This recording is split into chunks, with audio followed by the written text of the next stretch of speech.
बिस्मिल्लाहिर्रहमानिर्रहीम। अर्रहमान।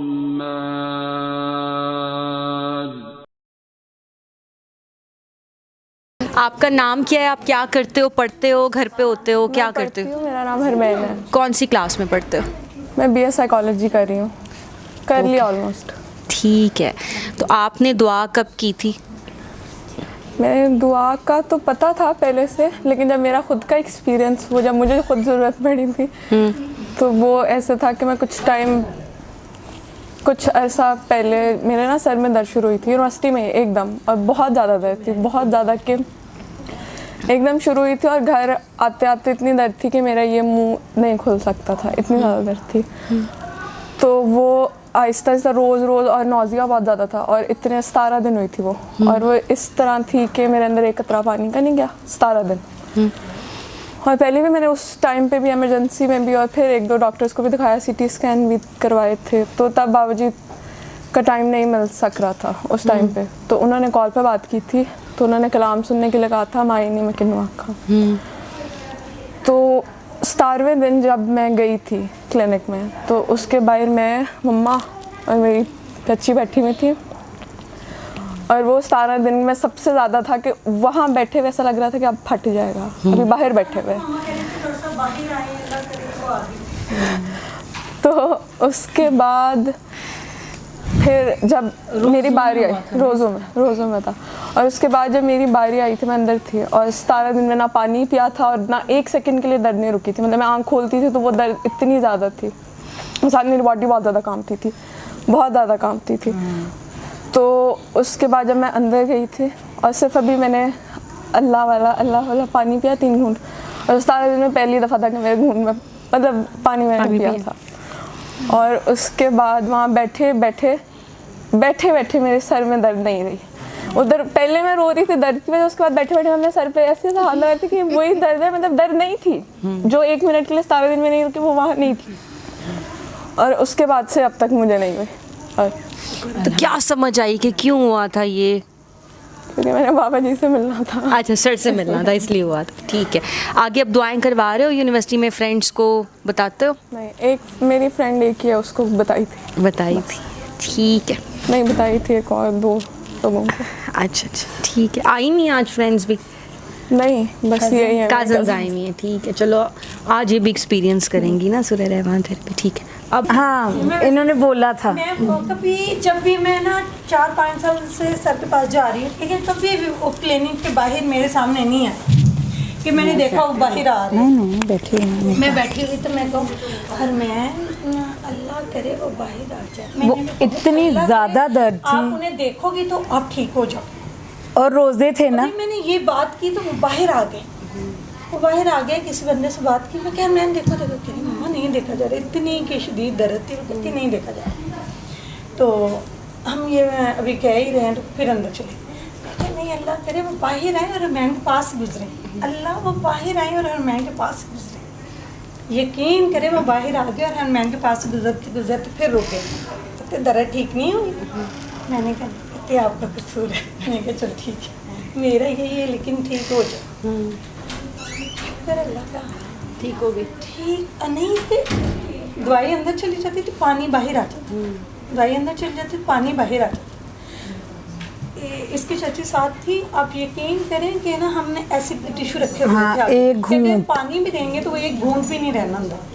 जब ये अंदर गई अभी कुछ भी नहीं किया, उन्होंने देखा इसके पास बैठा के, मेरे पास तस्वीरें भी हैं, तस्वीरें खींचती रही हैं चूज़ी।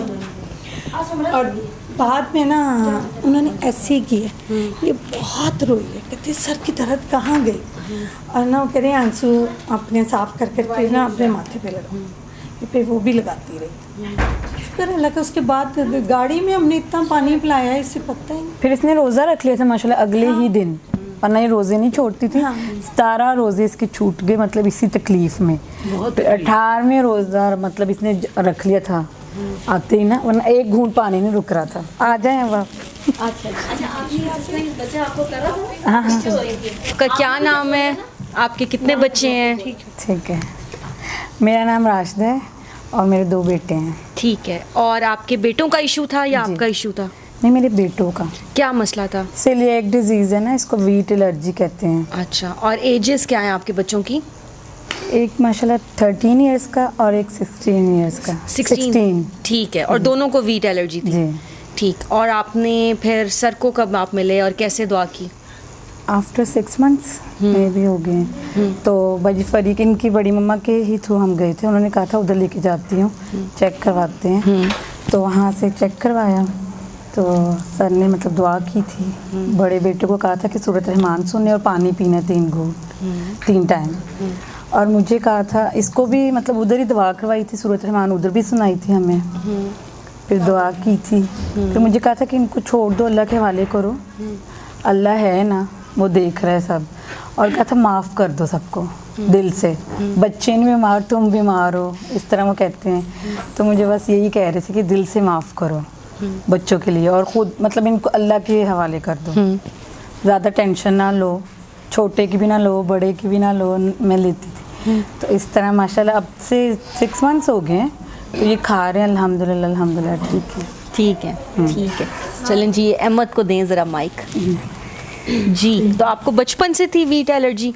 नहीं, मेरे भाई को बहुत टाइम से थी। मुझे मैं 3 साल वीट एलर्जी में रहा हूँ, मेरा भाई को 7-8 साल रहा है। तो जब मैं सर के पास गया था तो उन्होंने मुझे सूरत रहमान का ने बस दुआ करवाई थी और 3 घूंट पानी पिलाया था। और उसके बाद मैं अब सब कुछ खा रहा हूँ। मैं यानी कि पिज़्ज़ा पहले मैंने 3 साल नहीं, जितने भी था वीट से रहा हुआ वो नहीं खाता था। अल्लाह के करम मैं सब कुछ खाता हूँ।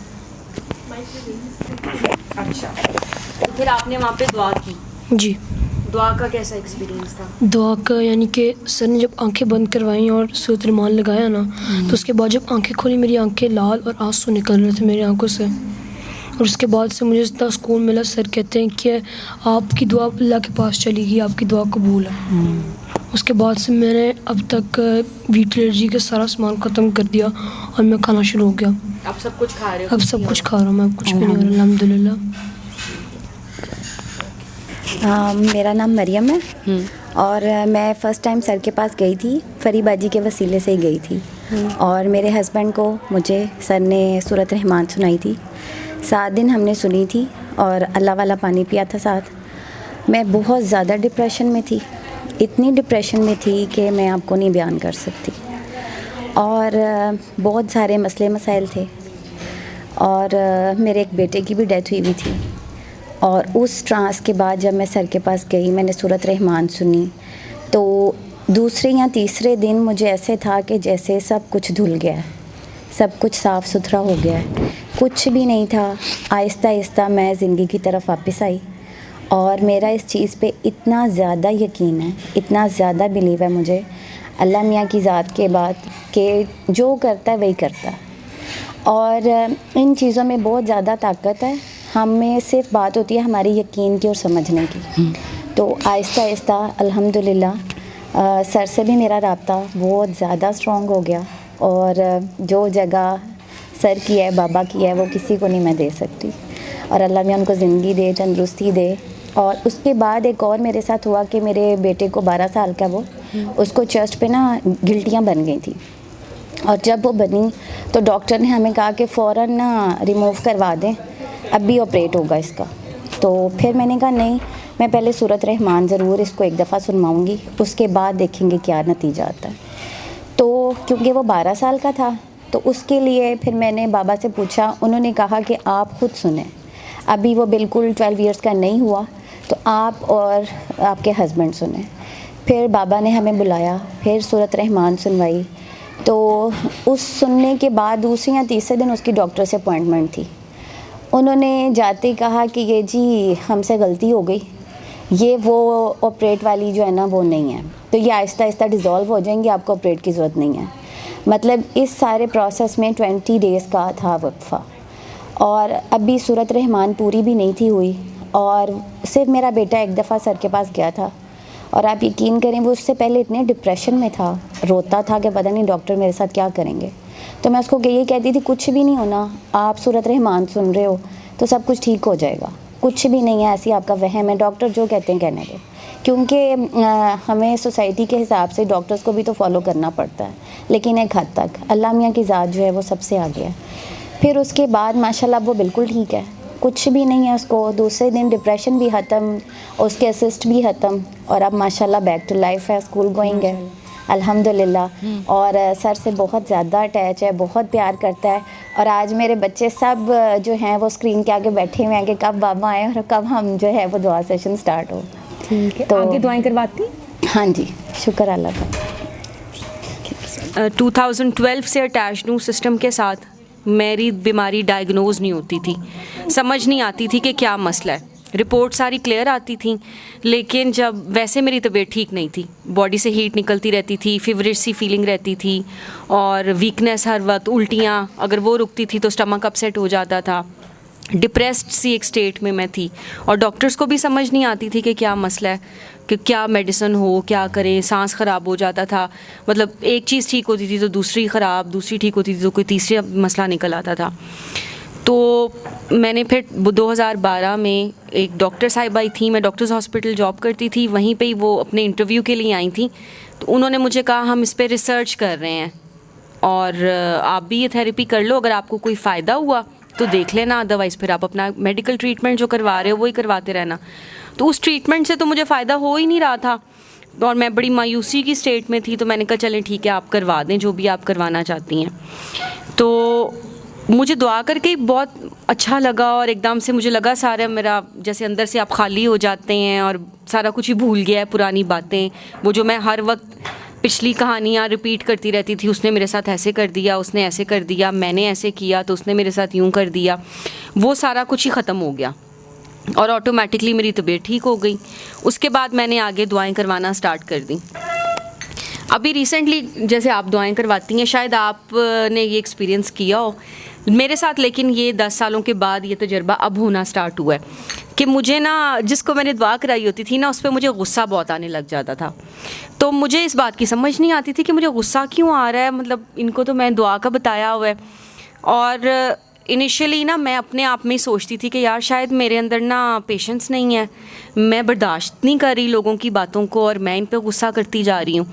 फिर आहिस्ता आहिस्ता ना मैंने गौर करना शुरू किया, क्योंकि ज़ाहिर है दुआ कर करके आपको अपना गिरेबान पकड़ने की बहुत आदत होती है ना। तो काफ़ी देर तो मैं इस गिल्ट में ही रही कि मैं क्यों लोगों को डांट रही हूँ, या लोग अपना मसला बता रहे हैं या वो कह रहे हैं हम ठीक नहीं हो रहे, तो मैं आगे से उनको बोलना शुरू हो जाती हूँ, ये मतलब मुझे कुछ हो गया है। सर को भी मैंने 1-2 दफ़ा कहा कि सर मुझे नहीं समझ आ रही, मुझे बहुत गुस्सा आ रहा है और ये वो ना। फिर एक बंदी थी, वो 6-7 साल से उनका मसला ये था कि उनको ना ब्लड आता था, वो मतलब निकल जाता था उनकी बॉडी का ब्लड सारा किसी ना किसी तरीके से, और फिर उनको हर महीने 2-2, 3-3 खून की बोतलें लगवाना पड़ती थी। डॉक्टर्स ने उनके सारे ट्रीटमेंट जो भी थे वो कर लिए थे और उनका समझ नहीं आता था कि ये कैंसर है क्या है, और वो बस उनको यही कहते, मतलब लटकाया हुआ था और वो भी एक नाउमीदी की स्टेट में थी और बस वो वेट कर रही थी कि मैं आज हूँ कल नहीं हूँ। मैंने उनको इसी तरह से दुआ करवाई, सूरह रहमान सुनने का कहा और उनको कहा अपनी पढ़ाइयाँ बंद कर दें। विदिन 1 वीक उस बंदी की जब दोबारा कॉल आई तो वो ऐसे थी जैसे कोई चिड़िया चहक नहीं रही होती, मतलब उनकी आवाज़ चेंज हो गई हुई थी। तो मैंने कहा कि आप तो आवाज़ से ही लग रहा है कि आप ठीक हो गई हैं। तो उन्होंने कहा हाँ जी, मैंने यही बताने के लिए फ़ोन किया है कि मेरी तबीयत ठीक हो गई है ये वो। तो मैंने कहा अच्छा, अब आप ना दुआ करके पानी पीती रहें और आगे अगर कोई आपसे पूछे तो बता दिया करें। पहले ना वो बंदी इस बात में फंस गई कि मैं तो हर महीने 2 या 3 खून की बोतलें लगवाती हूँ, तो मैं मतलब उसका क्या करूँ। तो मैंने कहा वो आपके दिल की पहली आवाज़ जो होगी उसको फॉलो कर लेना, क्योंकि अगर आप किसी को ये मना कर दो कि आप ट्रीटमेंट नहीं कराओ तो उनको समझ नहीं आती ना, कायम होना मुश्किल होता है। तो उन्होंने कहा अच्छा चलें ठीक है, फिर मैं ना लगवाऊं, अगर तो मैं ठीक हो गई हूँ तो फिर मैं क्या ज़रूरत है मुझे लगवाने की। मैंने कहा वो आपकी अपनी मर्ज़ी है, आप खुद फ़ैसला करें आपने क्या करना है। तो उन्होंने अपने हस्बैंड को कहा कि मैंने इस तरह से खून नहीं लगवाना। तो उन्होंने कहा यार तुम पागल हो गई हो, ठीक है तुम्हारी तबीयत ठीक हो गई है, सारा कुछ ठीक है, लेकिन ब्लड तो लगवाना होता है। वो शेख ज़ैद गई और वो इसी तरह से वो कहती हैं, मैं अपने दिल में कहती जा रही थी कि अल्लाह मियाँ प्लीज़ हेल्प कर दें ये वो।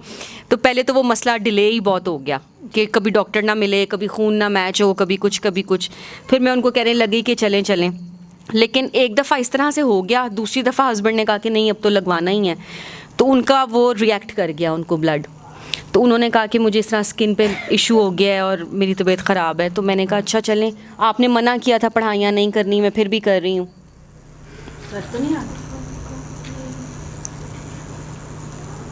तो मतलब आपने मना किया था कि ब्लड नहीं लगवाना, तो मैंने लगवा लिया, इसलिए मुझे लगता है कि मेरी तबीयत ख़राब हुई है ना। तो मैंने कहा चलो कोई बात नहीं, आप अब मत लगवाना और दुआ करके पानी पियो। थोड़े दिन के बाद ना उसने कहा कि मुझे कानों में हार्ट बीट फील होती है। मैंने कहा आप कोई पढ़ाइयाँ तो नहीं कर रहे? तो उसने कहा नहीं, आपने मना किया था पढ़ाइयाँ करने से, मैंने तो पढ़ाइयाँ बंद की हुई हैं।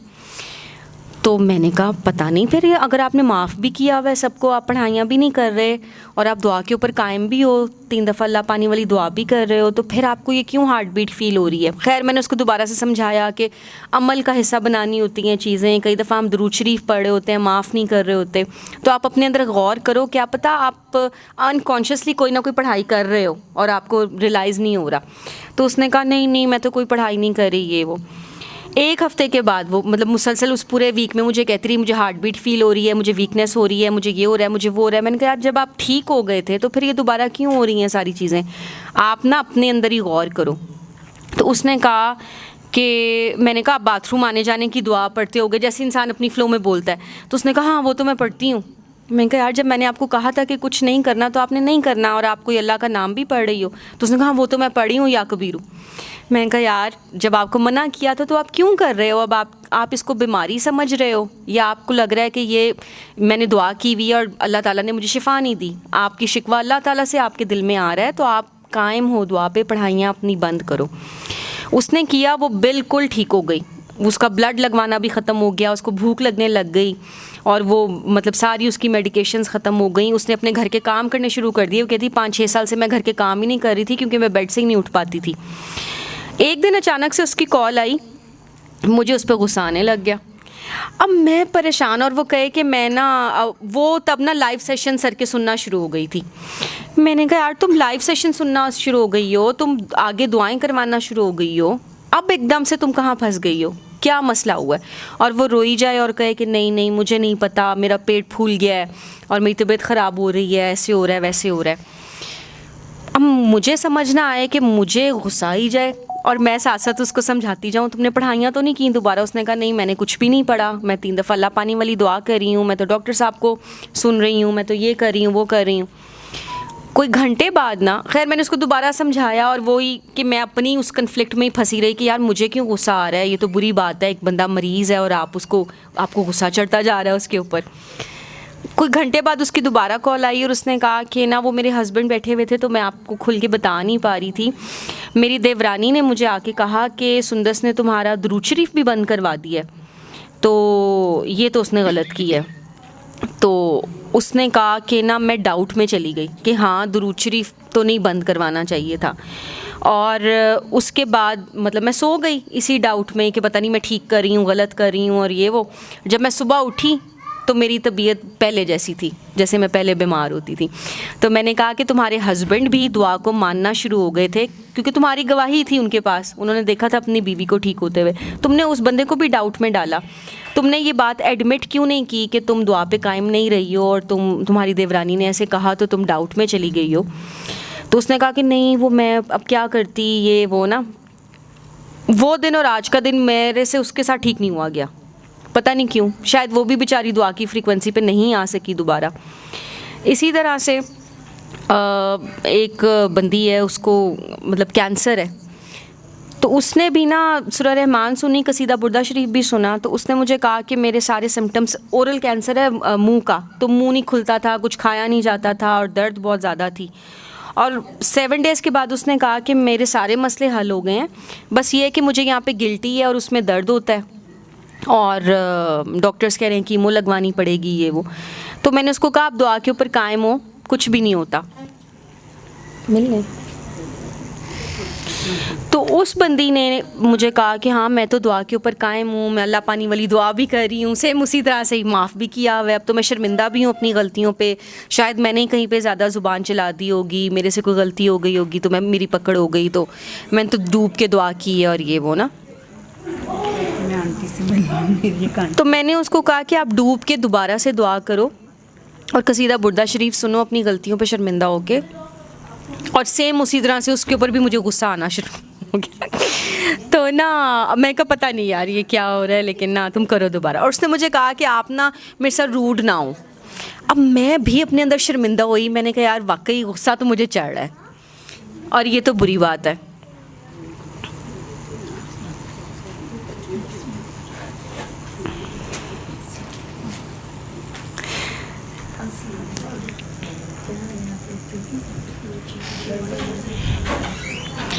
तो अभी 2 दिन पहले उस बंदी का मुझे मैसेज आया कि सूरह वाक़िया भी नहीं पढ़नी होती। तो मैंने कहा कि मैंने जब आपको कहा था कि आपने कुछ नहीं करना तो आपने कुछ नहीं करना, इसका मतलब है कि आप अपनी पढ़ाइयाँ कर रहे हो, इसलिए वो आपका मसला हल नहीं हुआ। और आपने मुझे फ़ौरन से कह दिया है कि मैंने थेरेपी की है लेकिन मैं ठीक नहीं हुई। तो फिर दोबारा से 2 दिन के बाद उसने कहा कि फ़लाँ सूरत भी नहीं पढ़नी होती। तो मैंने कहा यार आप ये क्यों कर रहे हो, या तो आप मेरी बात को पूरा मान लो या फिर आप वो फॉलो करो जो आपका दिल कह रहा है। अगर आपने ये सारी पढ़ाइयाँ करनी है, मगर आपने मेरे साथ चलना है तो आपको इसी तरह से ही करना पड़ेगा जैसे मैं आपको कह रही हूँ। अच्छा नहीं, वो मुझे तो पता ही नहीं था कि ये नहीं करते होते। मैं कहा मैंने तो आपसे घंटा फ़ोन पे बात की है, मैंने आपको सारा एक्सप्लेन किया है। तो फिर वही बात कि नहीं आप मुझे डांट रही हैं। मैंने कहा कि एक तो ये कि आप बार बार ये कह रहे हो कि जब अल्लाह की मर्ज़ी होगी तो अल्लाह मुझे ठीक कर देगा, मैं तो 7 दिनों में ठीक नहीं हुई।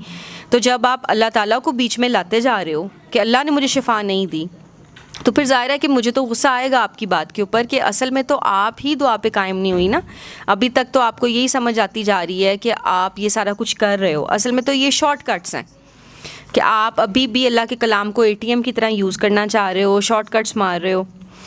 फिर उस बंदी ने मेरी वीडियो देखी, मैंने वो निगर चौधरी हैं उनका इंटरव्यू किया हुआ था। अब रात को उसका मैसेज आया कि मुझे निगर चौधरी का नंबर दे दें। मैंने कहा यार मेरा क्यों इम्तिहान ले रहे हो। अब मैंने कहा यार देखो मैं तुम्हारे साथ रूड हो रही हूँ क्योंकि तुम जो हो ना वो मुझे तंग कर रही हो, तुम्हारा फोकस अल्लाह के ऊपर नहीं है और तुम्हें लग रहा है कि लोग जो हैं उनकी दुआ तुम्हें लग जाएगी और तुम्हें शिफा मिल जाएगी। तो जहाँ तक मुझे समझ आई है, दुआ में इस सिस्टम में शॉर्टकट कोई नहीं है।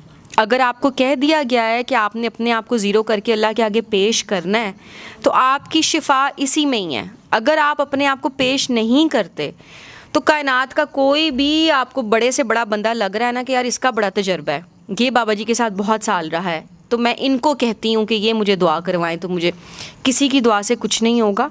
ये दुआ असल में तो बाबा जी की है ना, तो बाबा जी से आगे तो कोई नहीं हो सकता। हम सारे तो बाकी सारे जो बाबा जी से मिले भी हुए हैं बाबा जी से फैज़ याफ्ता है ना। तो अगर बाबा जी ट्रांसफार्मर हैं तो भाई उनका मैसेज आप तक पहुंचा है, और अगर उनका ये मैसेज है कि आपने पढ़ाइयाँ नहीं करनी, अपने दिल को साफ़ करना है, सबको माफ़ करना है, अपनी गलतियों पे शर्मिंदा होना है, तो आपका वजीफ़ा, आपका ज़िक्र, आपकी फ़िक्र सारा कुछ इसी के अंदर ही है। तो शिफा आपको इसी में से ही मिलनी है। तो आप लोगों पे फोकस करना बंद करो और आप थेरेपी पे फोकस करो, जो आपको मैसेज दिया गया है उस पर फोकस करो। शिफा अल्लाह ने देनी है। निगर चौधरी या कोई भी बहुत ज़बरदस्त लोग हैं लेकिन सारे अपना अपना काम कर रहे हैं ना, उनसे भी आप बात करोगे वो भी आपको यही सब कहेंगे, आप उस पर कायम नहीं होगी। आप किसी तीसरे चौथे बंदे का, मुझे भी ऐसी बहुत सारी कॉल्स आती हैं कि आपका हमने इंटरव्यू देखा है, ऑलरेडी दुआ की होती है किसी और से, लेकिन जी वो आपको देखा है तो अब हमने आपसे दुआ करनी है। तो ये गलत होता है। जैसे एक डॉक्टर है, आप अगर उससे ट्रीटमेंट करा रहे हो तो फिर ये थोड़ी है कि आपने अपने एरिया में जितने डॉक्टर्स हैं आपने सबके पास जाना है, एक ही रखना है ना आपने डॉक्टर। तो खैर ये मेरी गुस्से वाली कहानी थी कि मुझे फिर आहिस्ता आहिस्ता जवाब मिलना शुरू हुए कि असल में जिस शख्स को आपने मैक्सिमम समझा दी है और उसके बाद वो दुआ पे कायम नहीं हुआ, तो फिर आपके साथ इस तरह से हो जाता है कई दफ़ा कि आपको ख़ुद से गुस्सा आने लग जाता है और आपको समझ नहीं आती कि मसला कहाँ पे है। और जिस शख्स को गुस्सा आ रहा होता है, फिर दूसरा मैंने ये भी चीज़ एक सीखी कि लोग आपको हमें कहने लग जाते हैं कि आप हमें माफ़ कर दें। हालांकि हम तो अगले बंदे की बेहतरी के लिए कह रहे हैं, उसमें हमारा पर्सनल थोड़ी मतलब मुझे क्या किसी से गुस्सा रख के मतलब क्या है उसमें।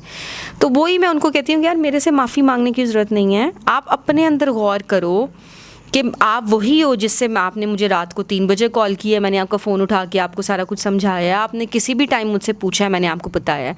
और अब अगर मेरे से वो नहीं हो रहा, ताल्लुक़ अगर इस तरह से हो रहा है कि ख़राब हो रहा है, तो आपने अपने अंदर गौर करना है कि आपने तो नहीं फ़ोकस लूज़ किया, बजाय इसके कि आप मतलब मज़ीद उस बहस मुबाहिसे में जाओ या मज़लूमियत में जाओ कि पता नहीं, एक तो मैं बीमार हूँ, ऊपर से जिसने दुआ कराई हुई है वो बंदा मुझसे ऐसे बात कर रहा है, वैसे बात कर रहा है। तो आप अपना फ़ोकस ठीक कर लो और दुआ पे कायम हो जाओ, तो फिर सारा कुछ ही ठीक रहता है। और किसी का कोई दुआ का एक्सपीरियंस हो, कोई बात? आप में से किसी ने, आपने की हुई है दुआ पहले? सूरह रहमान सुनी हुई है? जी जी मैं सुनती हूँ, लेकिन मैंने दुआ फर्स्ट टाइम आई है। अच्छा, ठीक है। आप लोगों ने भी नहीं? फर्स्ट टाइम आए हैं अभी, ठीक है। वैसे पता तो है ना सूरह रहमान थेरेपी का? वजह से ही आए हैं। अच्छा जी, इंशाअल्लाह अल्लाह ताला बेहतर करने वाला है, इसी वजह से। ठीक है। अभी तक की बात की कुछ समझ आई? अच्छा।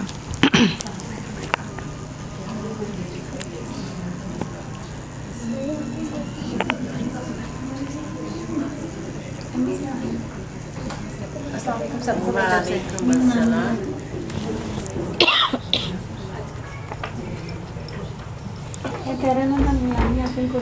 जी जी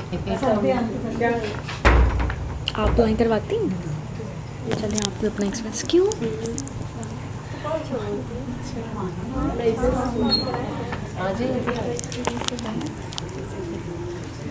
अस्सलाम वालेकुम।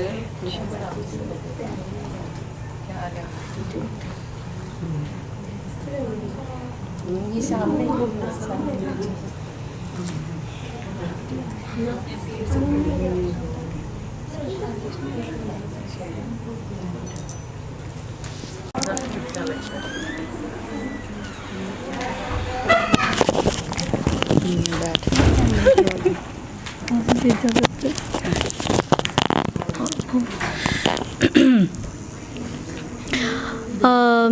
आज से तकरीबन कोई 13 साल पहले मैं डॉक्टर साहब से मिली। हम सब पहले जब दुआ करवा रहे होते हैं तो हम एक बात करते हैं कि माफ़ करते हैं। सबसे पहली बात ये होती है, माफ़ कर दें, माफ़ कर दें। जब मुझे कहा गया कि माफ़ कर दें तो मैंने तो कहा नहीं, माफ़ तो नहीं करूँगी। ठीक है। शायद कई दफ़ा ऐसे होता है कि इंसान बहुत सारी बातें सोचता है, बहुत सारे ख्वाब होते हैं, बहुत सारी ख्वाहिशें होती हैं। वो जब टूटती हैं या जो बंदा तोड़ता है तो बहुत तकलीफ़ होती है, और शायद आप एक्सपेक्ट नहीं कर रहे होते उस बंदे से कि वो ऐसे करेगा या करेगी। मैंने सर को कहा कि मैं माफ़ नहीं करूँगी। यूजुअली सर जो हैं वो काफ़ी देर लगाते हैं हर किसी पेशेंट पे ये कहने के लिए कि माफ़ कर दो, लेकिन सर ने मुझे नहीं इतना फ़ोर्स किया। तो मतलब मैंने दुआ की और मेरी बहन ने भी दुआ की। यूजुअली ये होता है कि जब आप दुआ कराते हैं और जो बंदा दुआ करता है उसका पानी का टेस्ट चेंज हो जाता है। किसी को आबे ज़मज़म लगता है, किसी को बहुत मीठा लगता है, किसी को कड़वा लगता है। मेरी बहन को बहुत मीठा लगा तो सर ने कहा कि आपने माफ़ कर दिया। तो मुझे तो नहीं लगा, लेकिन मुझे कोई शौक़ भी नहीं चढ़ा कि ये मीठा हो। तो मैंने कहा माफ़ तो मैं नहीं करूँगी, ठीक है, चाहे जो मर्ज़ी हो जाए। मैं घर गई और विदिन 7 डेज़ मुझे बहुत डिफरेंट फ़ील हुआ, बहुत लाइट फ़ील हुआ। मुझे जो है वो काफ़ी सालों से बुखार रहता था और वो ठीक नहीं होता था। तो विदिन मतलब वैसे तो दुआ करके ही बग़ैर माफ़ किए भी मैं वहाँ बैठे बैठे ठीक हो गई थी। उस वक्त मैं मास्टर्स कर रही थी। तो सर ने मुझे कहा कि क्योंकि मेरी हमेशा से काफ़ी कई दफ़ा ख्वाहिशात बहुत बड़ी बड़ी होती हैं अल्लाह जी के साथ भी, तो मेरी ये ख्वाहिश थी कि अल्लाह ताला मुझसे कोई काम ले ले। ठीक है, मैं इस दुनिया में कोई काम करने के लिए आई हूँ, लेकिन वो क्या है वो आपने मुझे बताना है। मैं यहाँ पढ़ने नहीं आई, सिर्फ़ बच्चे पैदा करने नहीं आई, शादी करने नहीं आई, मतलब कोई काम है तो मुझे बस काम बता दें, वो जो काम करना है मुझे। तो जब सर ने मुझे कहा कि तुम आगे दुआएं कराओगी, तो मुझे लगा कि ये मेरी वो वाली बात का जवाब है, अल्लाह ताला मुझसे ये वाला काम चाहते हैं। तो मैं तो शायद इतनी खुश हो गई, इतनी खुश हो गई।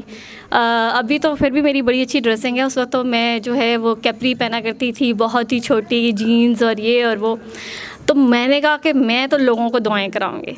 तो मैं यूसीपी में पढ़ती थी तो मेरा जो गैप होता था क्लासेस का, तो वो सामने जो है वो शौकत खानम होता था, तो मैं वहाँ जाके जो है वो मैंने दुआएं करानी होती थी। तो फिर लोगों ने मुझे बताया कि तब मुझे फ़ील हुआ कि ओहो, मैं तो लोगों को दुआएं करा रही हूँ, तो लोगों ने कहा कि आप बीबी क्या कर रही हैं, अपनी हालत देखें। तो फिर मुझे एहसास हुआ कि ओहो, मैं तो कपड़े भी सही नहीं हैं। लेकिन शायद नहीं, यकीनन मेरी एक तो अम्मी जो थी वो एक दर्द से गुजरी थी। मेरी अम्मी को मस्कुलर डिस्ट्रॉफी थी। वो काफ़ी तकलीफ़ दे होता है, क्योंकि मेरे ख़्याल से शायद जिस तरह माँ जो है वो अपनी औलाद का दर्द नहीं देख सकती, इसी तरह आप अपनी माँ का भी दर्द नहीं देख सकते। बहुत तकलीफ़ होती है, बहुत ज़्यादा तकलीफ़ होती है। आप मरते हुए नहीं देख सकते। मतलब वेंटिलेटर पे थी वो, डॉक्टरों ने जवाब दे दिया था। तो जब डॉक्टरों ने जवाब दिया तो ज़ाहिर सी बात है, आप जाते हुए देख रहे हैं। अब आपका ये है कि कोई बंदा एक ऐसी बात बता दे जिससे आप ठीक हो जाएगी मेरी माँ, ठीक है। तो तब सबसे पहले तो वैसे तब सर से मिले, तो मेरी फैमिली मिली थी, मैं नहीं मिली थी। तो उन्होंने कहा कि आप एलोपैथिक में तो इसका कोई इलाज नहीं है, लेकिन अगर रहमान के आगे पेश हो जाएंगे तो सेकंड के 1000वें हिस्से में शिफा हो जाएगी। तो अम्मी को हमने तो सुनवाई थी, 7 डेज़ सुनवाई, और फिर विदिन 7 डेज़ वो वेंटिलेटर से भी उठ गई, वो व्हीलचेयर पे भी थी। व्हीलचेयर वाला काम भी ख़त्म हो गया, वो खुद सारे काम करती थी, सारा कुछ खुद करती थी। लेकिन मैं वैसे मेरी बहन की डिलीवरी के बाद साइकोसिस हो गया था, उसको डीप डिप्रेशन होता है, वो डीप डिप्रेशन से भी निकल आई। तो हमारे सारे जो घर वाले थे वो काफ़ी फैज़याब हो चुके हुए थे इन सब चीज़ों से। मैं आखिर में सर से मिली थी।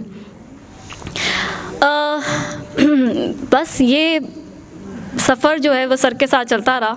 मैंने आगे लोगों को दुआएं कराना शुरू की। मुझे बड़ा सुकून मिलता था कि जब आप किसी का दर्द बांटना शुरू हो जाते हैं, जब आप रातें जागते हैं किसी की तकलीफ़ में, अपने आप को जब बहुत दर्द से गुजरे होते हैं। सर एक बात करते हैं कि दर्द से प्यार करें, ये सुनने में तो बड़ी फैंटेसी लगती है, लेकिन जब आप ख़ुद किसी दर्द में से गुज़रते हैं, ठीक है, तो उस वक्त उस दर्द से प्यार करना और उसको ओन करना, ठीक है, ये बहुत बड़ी बात होती है। उस वक्त लग रही होती है शायद कई चीज़ें लोगों के लिए जो है वो बहुत छोटी होती हैं, लेकिन कई लोगों के लिए वो बहुत बड़ी होती हैं। उसको ओन करके सर कहते हैं अपने दर्द को अपनी स्ट्रेंथ बनानी होती है।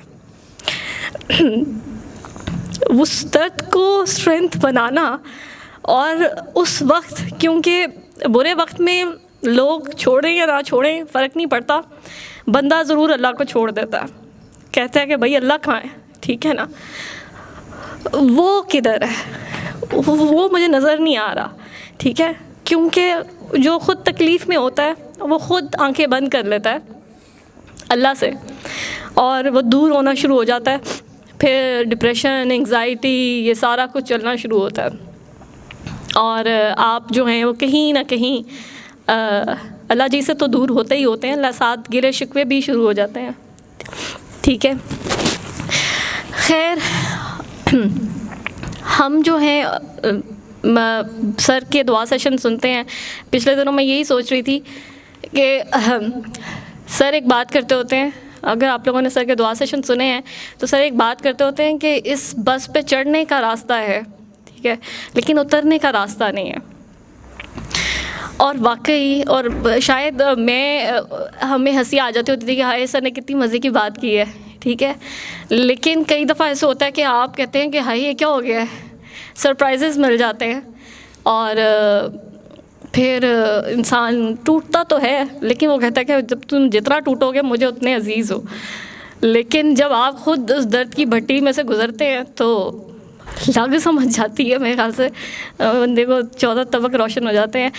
थ्योरी में रूहानियत बड़ी बातें करना बड़ा आसान है, भरे पेट की बातें हैं, बड़ी आसान लगती हैं, बड़ी अच्छी लगती हैं। जब आप किसी दर्द से गुज़रते हैं तो फिर आपको पता चलता है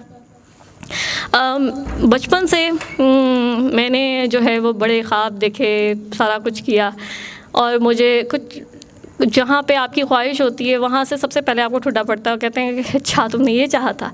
मैं बल्कि पिछले दिनों जो है वो हंस के पता नहीं ज़ुहैब को कह रही थी या क्या कह रही थी, मैंने कहा हमारा तो ये हाल है कि अल्लाह में कहते अच्छा तो तुमने ये चाहिए तुम्हें, अच्छा ठीक है। तो उसी में से टेस्ट आ जाता है या टेस्ट आता है या आजमाइश है, पता नहीं क्या है, लेकिन मेरा जो है वो तो सज़ा है। मैं तो यही कहूँगी क्योंकि आपने या आपके बड़ों ने जिस तरह किसी के साथ बुरा किया होता है वो वाकई ही आपकी औलाद के आगे भी आता है, औलाद की औलाद के भी आगे आता होगा। तो अब तो हम ये कहते हैं कि अल्लाह जी हमें माफ़ कर दें, ठीक है। हमारे बड़ों से अगर कोई गलती हो गई है तो हमें माफ़ कर दें और उनको भी माफ़ कर दें। बाकी दुआओं के एक्सपीरियंसेस यही हैं कि वाकई कैंसर के पेशेंट्स हों, चाहे एड्स के पेशेंट्स हों, चाहे कोई भी तकलीफ़ हो, वो वाकई सेकंड के 1000वें हिस्से में ठीक होती है। और उसके बाद एक सफ़र शुरू होता है। बीमारी जो होती है वो तो एक बहाना होती है इस दर्द से, इस दुआ से जुड़ने के लिए। उसके बाद जो अल्लाह ताला और सरकार से जो रिश्ता बनता है, ठीक है, वो बेमोल है। उसकी कोई उसको एक्सप्लेन नहीं किया जा सकता, वर्ड्स में नहीं बताया जा सकता। बातें बहुत सारी होती हैं, मेरे ख्याल से बातें करना का तो मज़ा ही कुछ और है, लेकिन हर चीज़ का एक एक्सपीरियंस है। सर की एक एक बात जो है, जो सर बड़े आराम से बता रहे होते हैं और हम उसको बहुत लाइटली ले रहे होते हैं, लेकिन वो बात जब अनफोल्ड होती है और आप पर बीतती है तो लग समझ आती है, या शायद हर बात एक्सपीरियंसेस जो है वो पता नहीं क्या है। लेकिन आगे दुआएं कराना जो है वो बहुत इम्पोर्टेंट है। हर किसी को जो है अपना दर्द हर किसी को महसूस होता है, जानवर को भी होता है। हर कोई जो है वो ये कह रहा होता है कि जी मुझे तकलीफ़ है, ठीक है, मेरा दर्द बहुत बड़ा है। लेकिन अगर आप आगे लोगों को दुआएं कराना शुरू करते हैं तो आपको पता चलता है कि मेरी तकलीफ़ तो कुछ भी नहीं है, जो दूसरा बंदा तड़प रहा है, जो दूसरे बंदे की तकलीफ़ है वो तो पता नहीं क्या है, ठीक है। और आप लोग देखेंगे कि जिस की ट्रेनिंग अल्लाह मियाँ आपको करा रहे होते हैं, कई दफ़ा हमें ख़ुद भी समझ नहीं आ रही होती। कई लोग होते हैं और कहते हैं कि जी हमारा बेबी नहीं हो रहा, कोई कहते हैं कि जी ससुराल बुरा है, कोई कहते हैं जी बीवी बुरी है, कोई कहते हैं मियाँ बुरा है, कोई कहते हैं ऑफिस वाले बुरे हैं, मतलब कुछ भी है। लेकिन मज़े की बात यह है कि अगर वही बंदा आगे लोगों को दुआएं कराना शुरू करता है, क्योंकि उसको पता है कि ये दर्द कैसा होता है, तो वो आगे उस बंदे के साथ, दूसरों के साथ वो बुरा नहीं करेगा। और उसके पास जो है वो अल्लाह ताला की तरफ से एक अल्लाह ताला ने गिफ्ट दे दिया है। वो बंदा दुआ किसी को कराता है, सेकंड के 1000वें से में रिज़ल्ट्स आते हैं। और क्योंकि वो ख़ुद उस दर्द को समझता है, वो ये नहीं कहता कि भाई तुम जो हो वो जो बता रहे हो वो झूठ है, ऐसे नहीं होता, ठीक है। तो बस आगे एक तो गवाही देना बड़ा ज़रूरी है कि अगर आप लोग ठीक हुए हैं, आप को एक बात समझ आई है, तो वही शम्मा जो है, शम्मा से शम्मा जलाना बड़ा ज़रूरी है। अगर शम्मा से शम्मा नहीं जलेगी, हम अपने आप को कहेंगे कि जी हम ही सारा जल जुल के हम पता नहीं क्या कर लेंगे, तो कुछ भी नहीं होगा।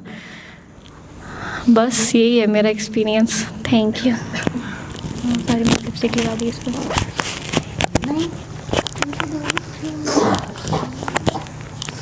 अच्छा, मैं ना पिछले दिनों आप लेना वो मैंने सुना हुआ ना बाबा जी से, क्या आप देंगे तो ये कभी ख़त्म नहीं होगा। नहीं, आप देंगे तो ये ख़त्म नहीं होगा, आप देना सबको। तो फिर पूछ के कर लेंगे, जैसे सर कहेंगे ना आप वैसे कर लेते हैं। नहीं, आप ये दे दें, कुछ नहीं होता, ये बैठे हुए ज़रा थोड़ा सा इनका टेस्ट चेंज हो जाएगा, आप देना। सर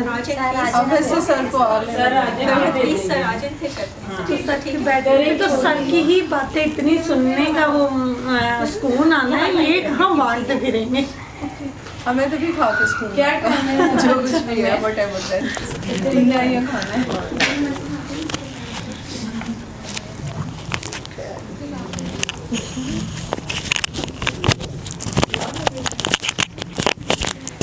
मैंने ना एक चीज़ एक्सपीरियंस की पिछले दिनों,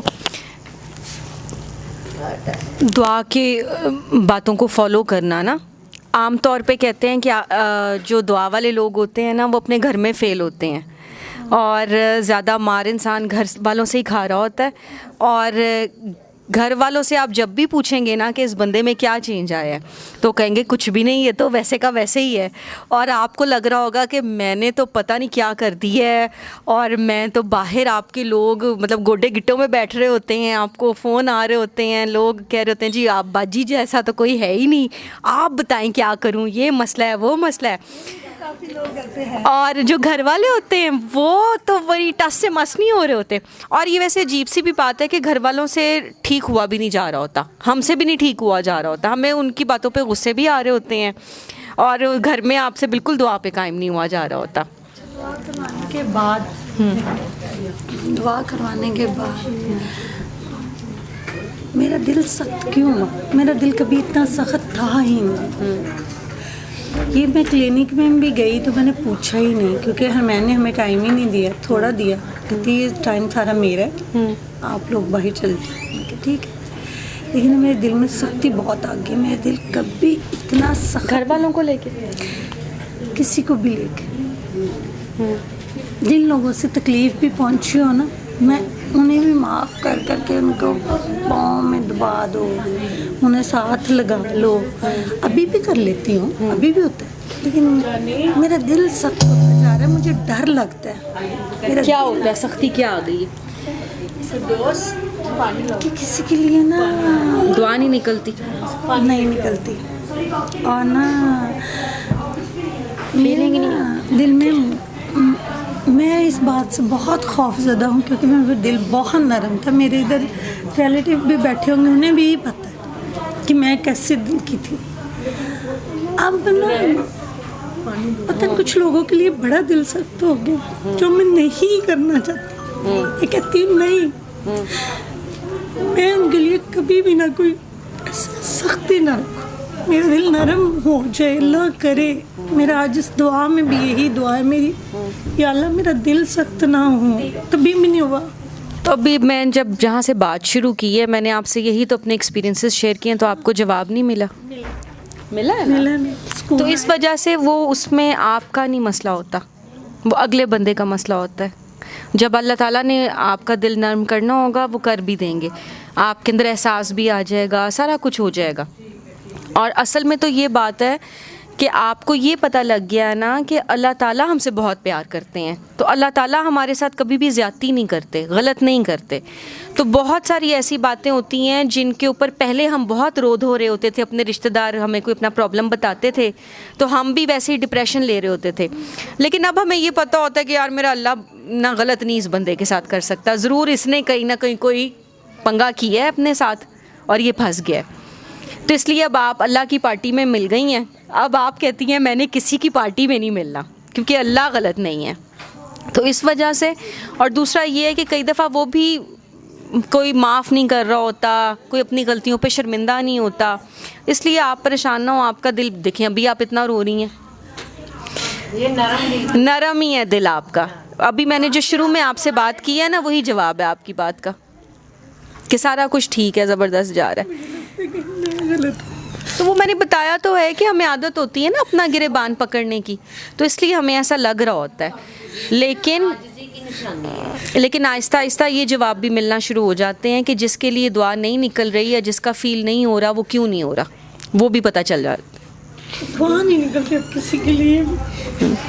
लेकिन जहाँ निकलनी होती होगी वहाँ तो एम्बुलेंस भी पास से गुजरती होगी, उसकी आवाज़ से भी निकल जाती होगी, तो वो फिर निकल जाती है ना। जहाँ उसको आपसे काम लेना है वो ले लेगा। कई दफ़ा ऐसे होता है कि हम, एक सांप है, उसको आपने मरहम पट्टी उसकी की है, जो सर बताते हैं, फिर आपने उसको उसकी बिल में छोड़ा है। तो कुछ लोग ऐसे होते हैं मासूम, वो समझते हैं अब ये सांप हमारा दोस्त बन गया, वो वहीं से डंग खाई जा रहे होते हैं। तो अब अल्लाह ताला ने भी तो देखना है ना कि आप एवं तो नहीं ना ज़ाया हो जाना आपने, कि एक शख्स आपको नुकसान भी पहुंचा रहा है। जहाँ पे आपकी ड्यूटी पूरी हो गई है वहाँ से आपने आगे जाना है, ठीक है?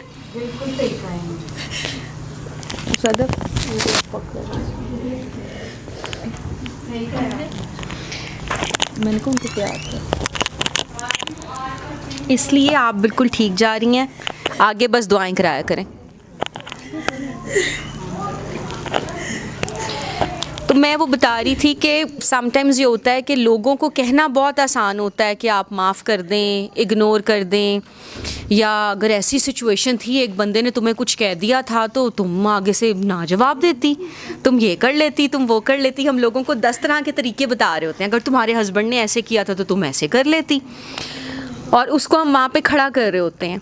लेकिन सेम उसी तरह की सिचुएशन जब आपके अपने ऊपर आती है तो आप बुरे तरीके से फ़ेल होते हैं और आपको समझ नहीं आती कि यहाँ पे मैनेज कैसे करना था, और तब आप बिल्कुल दुआ पे कायम नहीं होते, ना आप माफ़ करते हैं बल्कि आप अड़ ही जाते हैं कि, और फिर आपको ये भी गुस्से चढ़े होते हैं कि इसने मुझे ऐसे कहा ना वर्क प्लेस पे भी, तो मैंने तो अब इसको ऐसे जवाब देना है, और कुछ नहीं तो बंदा टॉन्ट तो मार ही देता है। बाद में वो एक अलग बात है कि आपको ये रियलाइज़ हो कि यार मैंने तो दुआ की हुई थी, तो माफ़ करना था, तो शर्मिंदा होना था, या इशू को ख़त्म करना था, वो बात की सारी बातें हैं। लेकिन जब आप ख़ुद प्रैक्टिकली उस सिचुएशन में होते हैं तो आप बिल्कुल भी दुआ पे कायम नहीं होते। लेकिन पिछले कुछ अरसे में मैंने एक बड़ी अमेजिंग सी चीज़ एक्सपीरियंस की। जैसे आजकल ये भी फैशन है ना कि ये रेड फ्लैग है और ये टॉक्सिक पर्सन है और ये वो ना, ये बातें बड़ी चल रही हैं। तो मैंने ना एक बंदे से डील किया जिसमें वो टॉक्सिक पर्सन होने वाली सारी जो थी वो ट्रेड्स मौजूद थी। वो नार्सिसिस्ट भी था बंदा, कि मतलब अपने आप को ही, जी मैंने ये किया, मेरा ये एक्सपीरियंस है तो सारे अब इसी तरह के ही हो जाएं, और जो वो नहीं कर रहा फिर उसकी ज़िंदगी अजाब बनानी है कि इसको तो पता ही नहीं लग रहा कि ये ऐसे करना है और ये वैसे करना है। और फिर मज़लूमियत का बुत भी होता है बहुत ज़्यादा ऐसे लोगों में कि हम तो सबके बारे में बहुत ज़बरदस्त सोचते हैं और हमारे बारे में कोई नहीं अच्छा सोचता। और फिर ये है कि रोज़ लड़ाइयाँ भी करनी है, लेकिन at the end of the day कहना है कि मैं तो बहुत सुलह करने वाला इंसान हूँ, तो ये लोग ही मुझे तंग करते हैं तो फिर मैं ऐसे करता हूँ। मतलब उस बंदे में टॉक्सिक होने वाले सारे ट्रेड्स मौजूद थे, जो आप सोच लो वो बंदा वैसे करता था। तो ना ऐसे बाय द वे पता नहीं कहाँ से मुझे ये ख्याल आ गया कि यार वो जो भी कुछ कर रहा था, तो मुझे ना दुआ के रेफरेंस से कोई ख्याल आ जाता था कि सर कहते होते हैं कि एक्सेप्ट करना चाहिए सबको, सर कहते हैं कि बेगर्ज होना चाहिए, सर कहते हैं कि प्यार करो, रिस्पेक्ट दो अगले बंदे को। वो ऑटोमेटिकली ना मैं वैसे वैसे करती गई उस बंदे के साथ। तो ये इतनी अजीब सी बात है कि मैंने वो एक्सट्रीम नेगेटिव पर्सनैलिटी में भी, उसकी नेगेटिविटी में भी मुझे पॉजिटिव चीज़ें समझ आना शुरू हो गई, और मैं ख़ुद हैरान हो जाती थी कि अच्छा ये जो बंदा अपेरेंटली ऐसे कर रहा है तो ये इसके अंदर असल में ये इसकी बात है, अच्छा असल में ये ऐसा है। और एक पॉइंट ऐसा आ गया कि मैंने ये सोचना शुरू कर दिया कि यार कोई कातिल गलत नहीं होता, कोई चोर गलत नहीं होता, कोई मतलब जो दहशतगर्द गलत नहीं होता, यार हर एक में कोई पॉजिटिव चीज़ है। मतलब इतनी ज़्यादा मुझे जवाब मिलना शुरू हो गए कि नेगेटिव शख्स भी नेगेटिव नहीं होता। वो असल में ये था कि आप ख़ुद दुआ पे थे ना, आपका देखने का नज़रिया बदलता जा रहा था। और वो मैंने ये नोटिस किया अनकॉन्शियसली कि जब आप दुआ को फॉलो कर रहे होते हैं, अल्लाह ताला आपको ज़र्फ़ भी दे रहे होते हैं, अल्लाह ताला आपकी बर्दाश्त भी बढ़ा रहे होते हैं, और अल्लाह ताला आपको पता नहीं किस तरह से लेकिन डील करना भी सिखा रहे होते हैं कि कैसे डील करना है, और आप मतलब प्यार ही बन रहे होते हैं। और फिर मैंने देखा कि एफर्टलेसली मैंने ये नोटिस करना शुरू किया कि मैंने उस शख्स से दुआ की कोई बात नहीं की, सिर्फ मैं फ़ॉलो कर रही थी वो दुआ की चीज़ें जो सर बताते हैं, और अपनी फ़र्स्ट कॉल ऑफ हार्ट के अकॉर्डिंग चलती जा रही थी उनके साथ। जो भी वो कर रहे थे मैं पॉजिटिव पॉजिटिव पॉजिटिव करती जा रही थी, और उस चीज़ में मुझे मज़ा भी आ रहा था करने में, क्योंकि मुझे जवाब मिल रहे थे ना कि यार अच्छा ये तो असल में तो इनका दिल बहुत नरम है, असल में तो ये है, असल में तो वो है, या असल में तो अच्छा ये इनकी एक तबीयत का एक हिस्सा है ऐसे हाइपर हो जाना, या असल में तो ये इनमें एनर्जी बहुत ज़्यादा है तो ये ऐसे है ये वैसे। और फिर मैंने ये देखा कि अगर उस शख्स ने किसी के साथ भी बुरा किया ना तो वो शर्मिंदा होने लग गए। उस बंदे की हालत ऐसी हो जाती थी किसी के साथ भी गुस्सा करके कि बस वो अभी रोना शुरू हो जाएगा बंदा। तो मैंने कहा यार ये क्या चेंज है, मतलब ये तो नहीं दुआ को फॉलो कर रहा, दुआ को तो मैं इसके साथ फॉलो कर रही हूँ, सिर्फ वैसे डील कर रही हूँ, इसके अंदर भी चेंज आता जा रहा है। वो भी बड़ा इंटरेस्टिंग लग रहा था मुझे। लेकिन मैंने फिर ये नोटिस किया कि जिस दिन मैंने उस बंदे को लोगों से डिस्कस करना शुरू किया ना, एक तो मुझे उस बंदे की पॉजिटिव बातें जो मुझे नज़र आ रही थी वो आना बंद हो गई, और दूसरा मैं ज़िच हो गई और मैं ये सोचना शुरू हो गई कि यार अब मेरी बर्दाश्त से बाहर हो गया ये शख्स, या ये कहीं चला जाए या मैं कहीं चला जाऊँ, और दीवारों में मैं टक्करें मारने वाली हो गई। और मुझे हो के यार बस मतलब मैं अब जाए अब ये कहीं पे ना मुझे नज़र ना आए। तो ये चीज़ फिर मैंने नोटिस की कि जब तक हम जैसे कहते हैं ना, हम लोग भी ये दुआ में लोगों को बहुत कहते हैं, जैसे कुछ लोग शादीशुदा ख़वातीन कहती हैं, हम उन्हें कहते हैं आप माफ़ कर दें, आप बोला ना करें। अगर आपको कोई कुछ कहता है, आपकी सास या शौहर, तो आप आगे से जवाब ना दिया करें। तो आगे से कहती हैं कि हम तो कुछ भी नहीं कहते, अब तो मैं बोलती नहीं, अब तो मैं खामोश हो गई। तो मैं फ़ौरन से उनको कहती हूँ, जैसे आपके पास किसी की चोरी का राज नहीं है, तो मैं उनको कहती हूँ आप दिल में तो सबको जवाब दे रही होती हैं, अब ऐसे तो ना कहें आपने दिल में सास का भी नाम रखा हुआ है, आप तो अपनी नंद को भी पूरी पूरी बदुआएं दे रही होती हैं, आप बंदे को कह के भेजती हैं ना दिल में कि हुन अज वेखी तेरे नाल की होंदा है, वो बेचारे की टांग टूट जाती है, एक्सीडेंट हो जाता है, फिर 6 महीने आपको संभालना पड़ता है। अभी तक मेरा ये फार्मूला गलत नहीं हुआ कि हर बंदी इस बात के ऊपर आके ना तो शर्मिंदा हो जाती है कि हाँ दिल में तो मैं ये सारा कुछ कर रही होती हूँ। तो मेरे लिए ना वो बड़ी एक अचीवमेंट होती है कि वाह देखा ना मैंने चोरी पकड़ ली इस बंदी की। तो मैंने ना अपने केस में ये रियलाइज़ किया कि जब मैंने दिल ही दिल में उस बंदे को गुस्से में जवाब देना शुरू किए ना, वो जो कुछ भी कर रहा था मैं मुंह से, फिर वो मुनाफकत बन गई ना असल में। और फिर जब मैंने अपने फ्रेंड से इधर उधर डिस्कस करना शुरू किया, उस बंदे का शुगल लगाना शुरू कर दिया कि यार किस किस्म के लोग होते हैं दुनिया पे, ये इसको ऐसे किया तो इस बंदे ने आगे से ऐसे किया। उस दिन से वो बंदे में जो मुझे चेंजेस नज़र आ रहे थे या उसको देखने का तरीका, जो नज़रिया अल्लाह ताला ने मुझे दिया हुआ था, वो भी ख़त्म हो गया और वो ग्रोथ नहीं हुई असल में उस ताल्लुक़ की। और उस बंदे की वजह से जो पॉजिटिव चेंजेस मेरे अंदर आ रहे थे वो सारे चले गए। मैंने पेशेंस भी लूज़ कर दी, टॉलरेंस भी मेरी गई, और जो मैं डिस्पाइट द फैक्ट कि वो कितनी बेसुकूनी पैदा कर रहा था वो बंदा, लेकिन मैं चिल होती थी, मैं सुकून में होती थी, वो मेरी चीज़ ख़त्म हो गई और मैं फ्रस्ट्रेट होना शुरू हो गई। तो फिर मैंने ये चीज़ लर्न की कि असल में वो अंदर बाहर से जो आपने खामोश होना होता है वो ये है कि आप दुआ की फ्रीक्वेंसी पे हो और आप मुनाफकत ना कर रहे हो।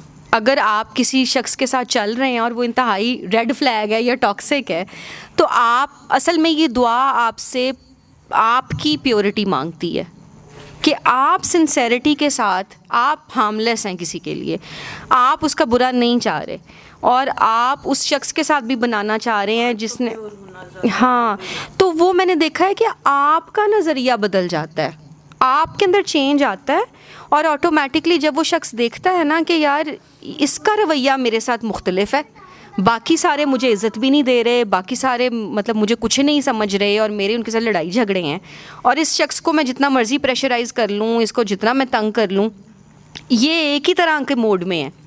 असल में तो सर हमारे साथ ऐसे हैं।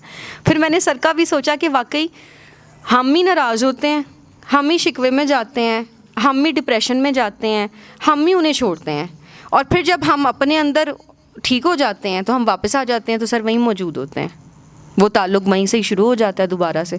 तो सर तो कुछ भी नहीं कर रहे थे। फिर मुझे समझे कि अच्छा यार ये तो बड़ी एक अमेजिंग बात है कि आप, इसका मतलब है कि आप किसी के भी साथ डील कर सकते हैं, दो कि वो डीलिंग भी बहुत मुश्किल होती है, लेकिन फिर आप ये मुनाफकत ना करें कि आप उस शख्स को दिल ही दिल में आप जवाब दी जा रहे हैं, फिर नहीं कुछ होगा। आप कितने प्योरिटी से दुआ के ऊपर कायम हैं, उसको माफ़ कर रहे हैं बार बार, और आप दुआ की फ्रीक्वेंसी पे आ रहे हैं, तो शायद आपका जो खुलूस है उसमें खैर डल जाती है, उसमें उसकी ऐसी बरकत होती है कि उस शख्स में जो है वो आहिस्ता आहिस्ता आपको चेंज आना शुरू हो जाता है। लेकिन ये होता आहिस्ता आहिस्ता ही है, ऐसा गिल्ट शायद दूसरे बंदे के अंदर भी पैदा हो जाता है जी, जो है मैं इसके साथ ऐसा कर रहा हूँ तो ये आगे से कुछ नहीं कर रहा। हाँ, तो ये एक बड़ी अमेजिंग चीज़ है जो मैंने की, लेकिन बहरहाल मैं ख़ुद भी उस पर कायम नहीं रही, और वो मतलब मैंने एंड रिज़ल्ट नहीं देखा कि अगर मैं एंड तक कायम रहती तो पता नहीं क्या होता या क्या चेंजेस आते या ताल्लुक़ किस तरह का होता। लेकिन वो जितना थोड़ा बहुत अरसा मैंने उस चीज़ को एक्सपीरियंस किया तो मुझे लगा कि यार इसका मतलब है कि जो सर जहाँ पे खड़ा कर रहे होते हैं ना उस पे हम खड़े हो सकते हैं, और उसके रिज़ल्ट्स हैं कोई ना कोई। वो एक अलग बात है कि हमें ही समझ ना आ रही हो, ये हमसे खुद ही नहीं खड़ा हुआ जाता। ज़ाहिर है कि लाइफ में सारे ही शॉर्टकट मांग रहे होते हैं, कोई आसान तरीका हम नहीं सोचा होता है, मुश्किल रास्ता वो हमें ही मुश्किल लग रहा होता है शायद। अल्लाह ताला का तो रास्ता बड़ा ही क्लियर और सीधा है, वो हमें क्योंकि सारी ज़िंदगी से आदत नहीं होती। भी मैं आज ही मिशी को कह रही थी कि हम अभी तक, हालांकि मुझे 10 साल हो गए हैं दुआएं आगे करवाते हुए, ख़ुद भी दुआ की हुई है, लेकिन ना अभी तक मेरी सोच यही है कि अगर किसी शख्स ने गलत किया है ना, गलती की है, तो उसके साथ गलत होना चाहिए, उसको सज़ा मिलनी चाहिए। और अगर कोई भी ऐसा शख्स है जिसने कोई गलती की है और वो उसके ऊपर हमारे अकॉर्डिंग बड़ा वो ब्लेस्ड है, तो हमें भी गुस्सा चढ़ेगा कि यार इसके ऊपर बड़ा ज़बरदस्त है सारा कुछ। लेकिन फिर हमें साथ में ये भी याद आ जाता है, क्योंकि जो दुआ वाला बंदा होता है ना, अल्लाह मियां उसको फ़ौरन से जवाब भी दे रहे होते हैं। फिर मुझे भी अपना भी याद आता है कि यार इस तरह तो तुमने भी बहुत सारी गलतियाँ की होंगी, तुम्हें भी मार्जिन मिले हैं, और बहुत सारे लोग तुम्हारे बारे में भी ये सोचते होंगे कि यार इसने ये भी गलती की, ये भी गलती की। अगर तुमने लोगों के खाते रखे हुए हैं रजिस्टर संभाल के, तो लोगों ने भी तुम्हारे रखे होंगे और उनके रजिस्टर में तुम भी ब्लेस्ड होगी। लेकिन ये थॉट प्रोसेस है मेरा, मतलब वो शायद बचपन की चीज़ें इतनी पक्की हो गई हुई हैं कि वो बंदा उस चीज़ पे आता ही नहीं है कि हमने बेगर्ज प्यार करना है, सबको माफ़ करना है, या अगर किसी ने गलती कर भी दी है।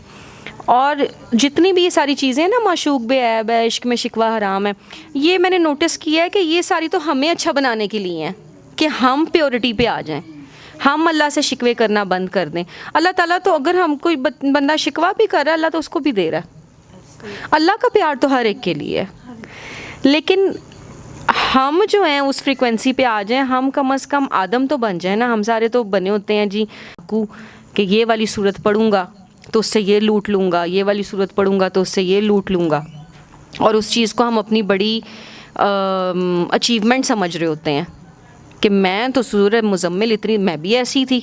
सूरह मुज़म्मिल का वजीफ़ा मैंने इतना किया हुआ था, इतने काम निकलवाए हुए थे कि मुझे वो ज़ुबानी याद हो गई थी, और मैं तो 11 दफ़ा सूरह मुज़म्मिल ऐसे ही पढ़ लेती थी 15-20 मिनट में ही, इतनी मेरी स्पीड बन गई हुई थी। लेकिन जब अल्लाह ताला ने आपको इससे आगे लेके जाना होता है, या वो भी अल्लाह का करम ही है कि उसने आपको जब बताना होता है कि यार मैंने तो तुम्हें आदम बनाया था, मैंने तो तुम्हें गंदा मंदा बनाया है, तुमने क्या पढ़ा हुआ था, हज़रत आदम की क्या क्वालिफ़िकेशन थी कि वो अल्लाह मियां को इतना पसंद थे कि हम इंसान को अल्लाह ताला ने कहा कि ये मेरी पसंदीदा मखलूक है। तो हज़रत आदम तो गारे से बने हुए थे, उनको तो कुछ नहीं आता था। तो हम उस चीज़ पे आते ही नहीं है कि हम कहें कि भाई मुझे कुछ नहीं पता, सारे ही मेरे से ज़बरदस्त हैं। मेरे सामने तो शायद मेरी बहन की भी कोई तारीफ़ कर देगा तो मैं भी हिसाब किताब लगाना शुरू हो जाऊँगी, अम्मी ने मेहमानों के आगे इसकी तारीफ़ क्यों की है, कोई रीज़न है, हाँ अम्मी को कोई ब्राइब किया उसने, हाँ, तो मैं भी ये सोचने लग जाऊँगी कि अच्छा इसकी सफाई का अम्मी ने बता दिया है सबको, मैंने जो बर्तन धोए थे मेरा नहीं बताया। पूरी रात हम जागते रहेंगे यही सोच सोच के, नींद आई भी एकदम से ख्याल आएगा कि इसने ऐसे हमारे साथ कैसे किया, हाँ। फिर हम पूरी रात जागते रहेंगे, हाँ। जितनी मर्जी नींद आए नींद उड़ जाएगी। तो हम तो अपने से आगे किसी को देखना ही नहीं चाहते, ऐसे ही है। असल में एक और चीज़ थोड़ी दिन पहले मैं, आपने दुआ की थी? हाँ मैंने की। अच्छा छोटा सा है, मैं ऐड इन करना चाहूँगी। मेरा नाम शाजिया सुल्तान है और मैं बाय प्रोफेशन एक टीचर हूँ। तो जो है मैं ऐसे खुद ही अपनी सेल्फ असेसमेंट भी हमें करनी चाहिए ना, कभी बैठे हुए कि हमने अच्छा क्या किया या बुरा क्या किया। तो जो है कि मैं ऐसे ही सोच रही थी कि हम अल्लाह ताला से कितना एक्सपेक्ट करते हैं, हमारी एक्सपेक्टेशंस कितनी हाई हैं कि वड्डा घर भी होना चाहिए, गड्डी भी मतलब सारे मल्ले तो वधे होनी चाहिए, तो खाना भी सबसे अच्छा हमें ही खाना चाहिए, कपड़ा भी हमें ही अच्छा पहनना चाहिए, शक्ल भी हमारी ही अच्छी होनी चाहिए, बच्चे भी हमारे लायक होने चाहिए। अच्छा इतनी एक्सपेक्टेशंस हैं, तो वो अल्लाह मियाँ सिर्फ मेरे तो नहीं है ना, सबके अल्लाह मियाँ हैं, तो वो तो सबका ही ख्याल रखेंगे ना इक्वली। तो लेकिन एक चीज़ मैंने सोची कि जब हम माफ़ी मांगते हैं तो हम, अगर मैं अपने आप को सोचूं कि फॉर एग्ज़ाम्पल मेरे पास एक कैपेसिटी है कि मैं, मेरे अंडर जो काम करते हैं वो कोई मिस्टेक करें तो मैं उनको माफ़ कर सकती हूँ, कि वो गलती उनसे हो जाती है तो मुझे उन्हें माफ़ कर देना चाहिए। लेकिन क्या मैं करती हूँ उनको उतने अच्छे तरीके से माफ़, या जैसे मुझे करना चाहिए, या कितना मार्जिन मैं देती हूँ उनको, या कितना टाइम देती हूँ उनको कि वो अपनी गलती जो है उसको सुधार सकें। तो ये चीज़ें मैं सोच रही थी, तो साथ ही मैं कंपैरिजन कर रही थी कि अल्लाह मियाँ हमें कितना मार्जिन देते हैं कि हम लोग सुधरते नहीं हैं, फिर गलती करते हैं, फिर माफ़ी को 10वें 12वें दिन मांगते हैं, फिर दोबारा नए सिरे से शुरू हो जाते हैं उसी काम पे समटाइम्स, कि करते हैं फिर दोबारा से छोड़ते हैं, फिर लग जाते हैं।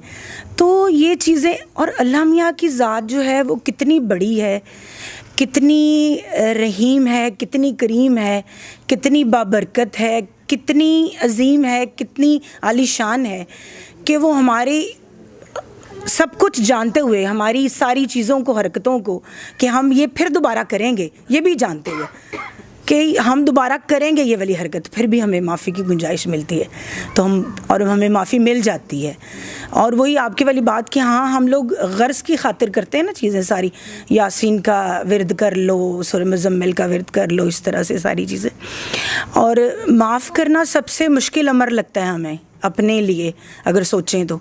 मतलब मेरे बस में हो तो मैं तो शायद किसी को माफ़ ना करूं, सबसे बदले ले लूं दुनिया के। लेकिन ये एक लम्हे के लिए अगर हम सोचें इसी चीज़ को कि हमने आज से जो मर्ज़ी कोई करे, मौलाना तारिक जमील की बात मैं इधर कोट करूँगी, वो वैसे तो उन्होंने फ़न वे में ये बात बताई थी कि मेरे कोल निक्का हुंदा सी, मैं जो नवा मैं काम शुरू किया तो मेरे को मेरे घर दी मुलाजमा आई, तो उन्हें मैंने कहा कि मेरी नूंह बड़ी लड़दी है, तो मैं उन्होंने कागज़ का टुकड़ा तय करके दे दिता, तो उन्होंने मैं आख्या अपनी दाढ़ दबा लवी।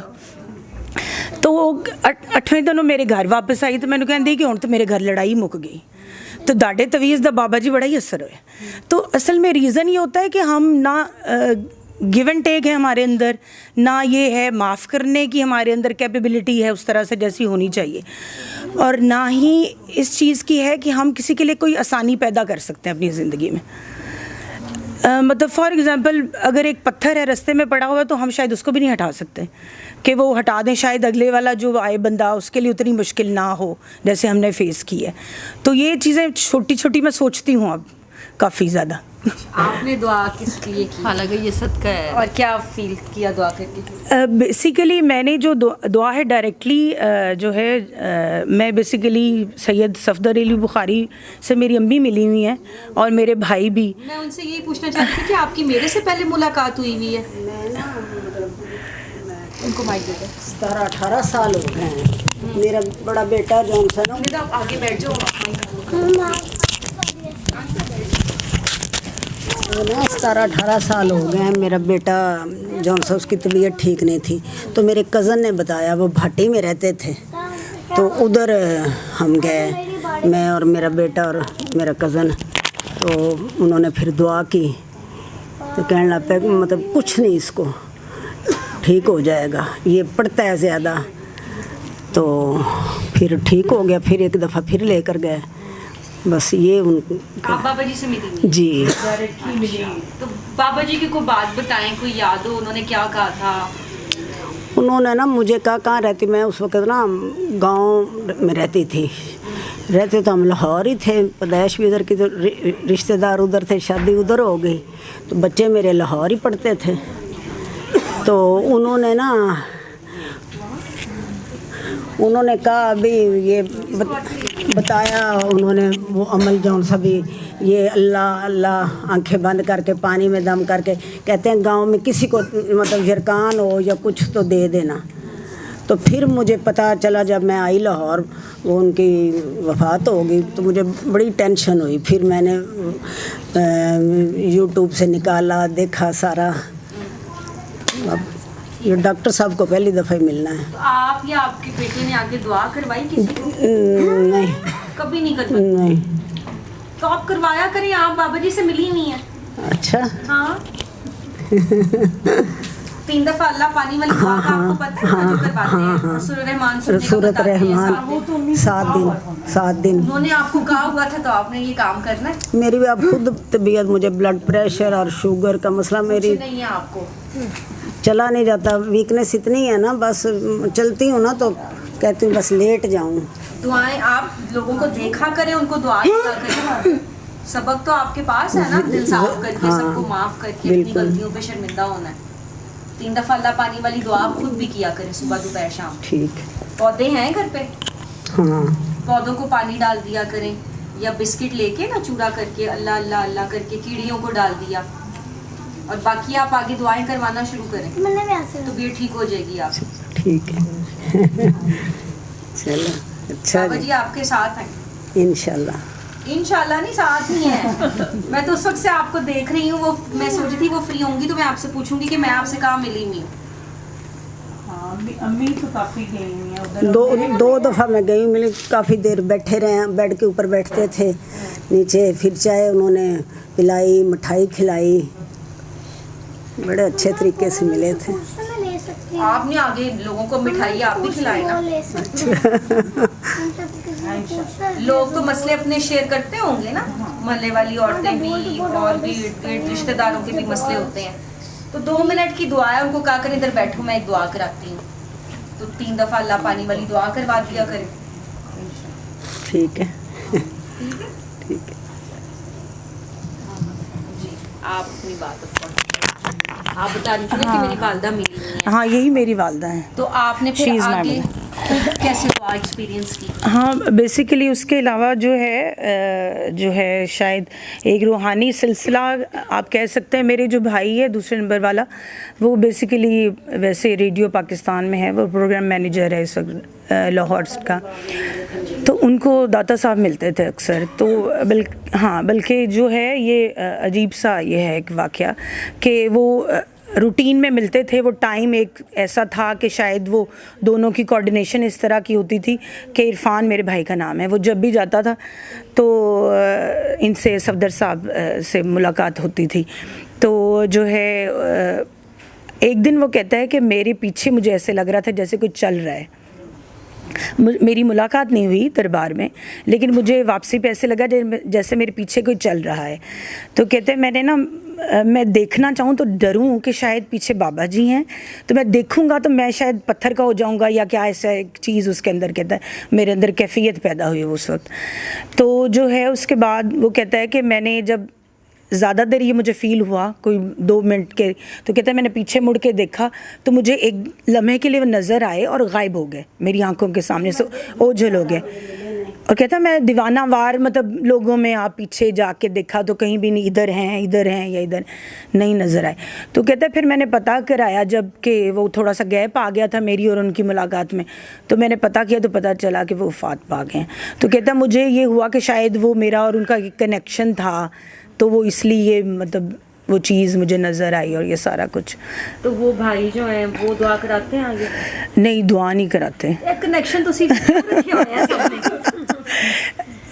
असल में पता है क्या, ये एक कनेक्शन बांटना योर गुड नेम हाँ सुंदस, पता है क्या है, मुझे ऐसे लगता है कि जैसे आप दिल की बात कर रहे हो ना, तो ये सारी चीज़ें जो है ना, वो कहते हैं मंदिर ढा दे मस्जिद ढा दे दिल ना किसे दा टावी तू, तो जो सारा कुछ होता है कि दिल के अंदर ही होता है। मतलब मेरा ये बिलीव है कि और जो होते हैं ना नेक लोग, वो भी पहचान जाते हैं टू सम एक्सटेंट के कनेक्शन को, किसके साथ उनका जल्दी बन सकता है। तो शायद मुझे लगता है कि ऐसी प्योरिटी है हमारे अंदर या कुछ ऐसा है कि फीलिंग वो जल्दी एक राब्ता या एक सिलसिला बनता है हमेशा। लेकिन हमारी ही गलती है, हमारी कुताही है कि हम लोग वही बात ना मटेरियलिस्टिक हैं, अपनी चीज़ों में मसरूफ़ हो जाते हैं। लेकिन अब आप लोगों ने दुआ की? हाँ इंशाल्लाह सब बताया। बल्कि मैं नेक्स्ट टाइम जो है जब भी हमारी मुलाकात करेंगे I take your number as well, तो इरफान से बात कराएंगे। जो जॉब कहाँ करती है? मैं बीकन हाउस में। अपने स्कूल में कलीग्स हाँ इंडिविजुअली स्टार्ट वो तो वैसे मैं ज़ाती तौर पे अगर किसी का कोई हो मसला वगैरह या कुछ, तो मेरा जितनी टाइम मैं कर सकती हूँ मैं हेल्प आउट करने की कोशिश करती हूँ। लेकिन उसको जब अल्लाह से मिलवा देते हैं, हाँ उससे बड़ी उससे ज़रूरत नहीं रहती किसी का। खुद बड़ा गाय से मिल लो। हाँ फरी ने कहा ये इसकी है इसको, फिर मैंने आज बुलवाया है। ये बहुत अच्छी मेरी दोस्त है, मुलाकात कर लो यार, उधर नहीं जा सकती कहीं, तो मेरी तरफ आ जाओ। ठीक है, तो हम पे इतना कर्म हो गए, ये तो बहुत बड़ी बात होगी। ये ना मैंने ये सेशन देखे ना, तो इन्होंने किसी के घर की, तो मैं ना बहुत जेलस हुई, पता नहीं क्यों। ये तो ऊंची बताने वाली बात है वैसे। मैंने कहा मैं क्यों जेलस हो रही हूँ, वो तो सबके बाबा है, तो मेरे तो नहीं है, सबके हैं, लेकिन फिर भी मेरा दिल जेलस हो रहा था। मैंने कहा कभी काश मेरी तरफ भी आएंगे। फिर मैंने ना नूर से कहा कि ना अपनी तरफ बुला ले ना, मैं भी आ जाऊँ। कहते इंशाल्लाह भाभी आप ना करें, बुलवाएंगे। मैंने कहा अच्छा। फिर ना पता ही नहीं है, ये 2 दिन 3 दिन हुए हैं हम सर से मिल के आए हैं। क्लिनिक में हम मुलाकात ज़्यादा करते हैं, तो जब मिल के आए हैं तो मेरे दिल में ये बहुत था, और वो मेरे ख्वाब में आए 2 बार। इसी जेलस में मैं सो गई ना, दुआ सेशन देखते देखते सो गई। वो मेरे ख्वाब में आए और ना पता नहीं क्यों एक दफ़ा तो स्माइल कर रहे हैं, बोले कुछ नहीं। एक दफ़ा कह रहे हैं कि बाबा जी को ना चिक पसंद नहीं थी। चिक जो होती है ना, चिकें जो होती हैं, हाँ। तो मैंने कहा ये मुझे इन्होंने क्यों ख्वाब में ये बात क्यों कही कि बाबा जी को चिक पसंद नहीं थी। मैंने बाबा जी का कभी इतना नहीं सोचा, इनका ही ज़्यादा सोचती हूँ। तो वो ना उसके बाद ना जब हम इस बार गए ना इधर क्लिनिक में, तो हरमैन ने कहा कि हरमैन भाई ना बहुत हंसती हुई आई। तो कहती है मैंने बाबा जी से पूछा कि दुआ सेशन की लोकेशन कहाँ से मिलेगी। तो कहते हैं तेरे घर ही आ रहा हूँ, मुझे कहाँ से मिली, तूने क्यों ढूंढनी है, मैं खुद आ रहा हूँ तुम्हारे पास। तो कहती मैं उधर तक खड़ी खड़ी चेयर पे यूँ गिर गई, माँ मेरे घर, मम्मा बहुत खुश हो जाएंगी। मैं उसे छोड़ के थोड़ी देर बाहर आई थी गाड़ी में, तो वो बस पता नहीं, मैं कहती हूँ मेरे दिल के अल्लाह ताला ने बहुत बड़ी दुआ कबूल कर ली कि मेरा ये वो जो जेलस होना, क्योंकि मैं कभी किसी से जेलस नहीं होती, कभी भी नहीं। मैं कहती थी नहीं अल्लाह तेरा शुक्र है इस बंदे के नसीब में कर। मैं ये सड़क पे वॉक करती करती जितने नए घर बन रहे हैं हम यही दुआ करते रहते हैं कि अल्लाह यार इनके नसीब में करी। तो वो ना मैंने कहा मैं इस बात से क्यों जेलस हो रही हूँ, तो मुझे बड़ी तकलीफ की बात है, मैं क्यों जेलस हूँ, ये सबके बाबा है, मेरे अकेली के थोड़ी है। तो अल्लाह का शुक्र, अल्लाह ने मेरी वो ख्वाहिश पूरी होगी। वो आपके हार्ट की प्योरिटी थी ना कि जल्दी ही आपकी वो चीज़ पूरी बहुत जल्दी पूरी हुई, बहुत जल्दी, 1 हफ्ते के अंदर अंदर जवाब आ गया। तो आप ऊपर बैठे हो, नहीं ठीक है, आगे बाकियों ने ठीक है, कोई बात नहीं, वो आगे हो जाएंगी। आप नहीं आप फर्जत में बिल्कुल ठीक है। ये देखा, ये आप जो मानते हैं बच गए। मुझे अपने बाबा की बात पे बड़ा यकीन है। वो कहते थे कमल आपा को दे, ये सबको देंगे तो बच जाएंगे, ये सबके कहने की वजह से। हाँ जी। और किसी ने दुआ की हो, किसी का कोई दुआ का एक्सपीरियंस आपको अभी तक क्या फील हुआ कि कोई जवाब मिला नहीं मिला, या अभी तक आप सर का ही वेट कर रही हैं?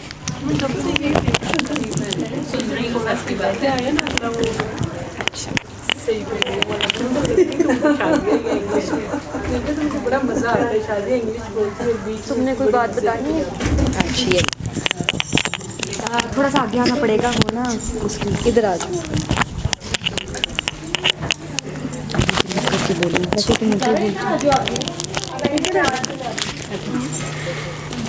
अस्सलाम वालेकुम। सूरह रहमान के सिलसिले में मैं आपके साथ कुछ अपने एक्सपीरियंसेस शेयर करूंगी। और मैंने दुआ डायरेक्टली तो नहीं करवाई थी। तो मेरी अम्मी जान को ना हार्ट अटैक हुआ था, तो वो इत्तफाक हॉस्पिटल में ICU में एडमिट थी। तो इनका कैबेज हुआ था, तो अंदर हमें जाने नहीं देते थे। हम लोग बाहर वेटिंग रूम में बैठे हुए होते थे, मैं, बाबा जानी और मेरे भाई।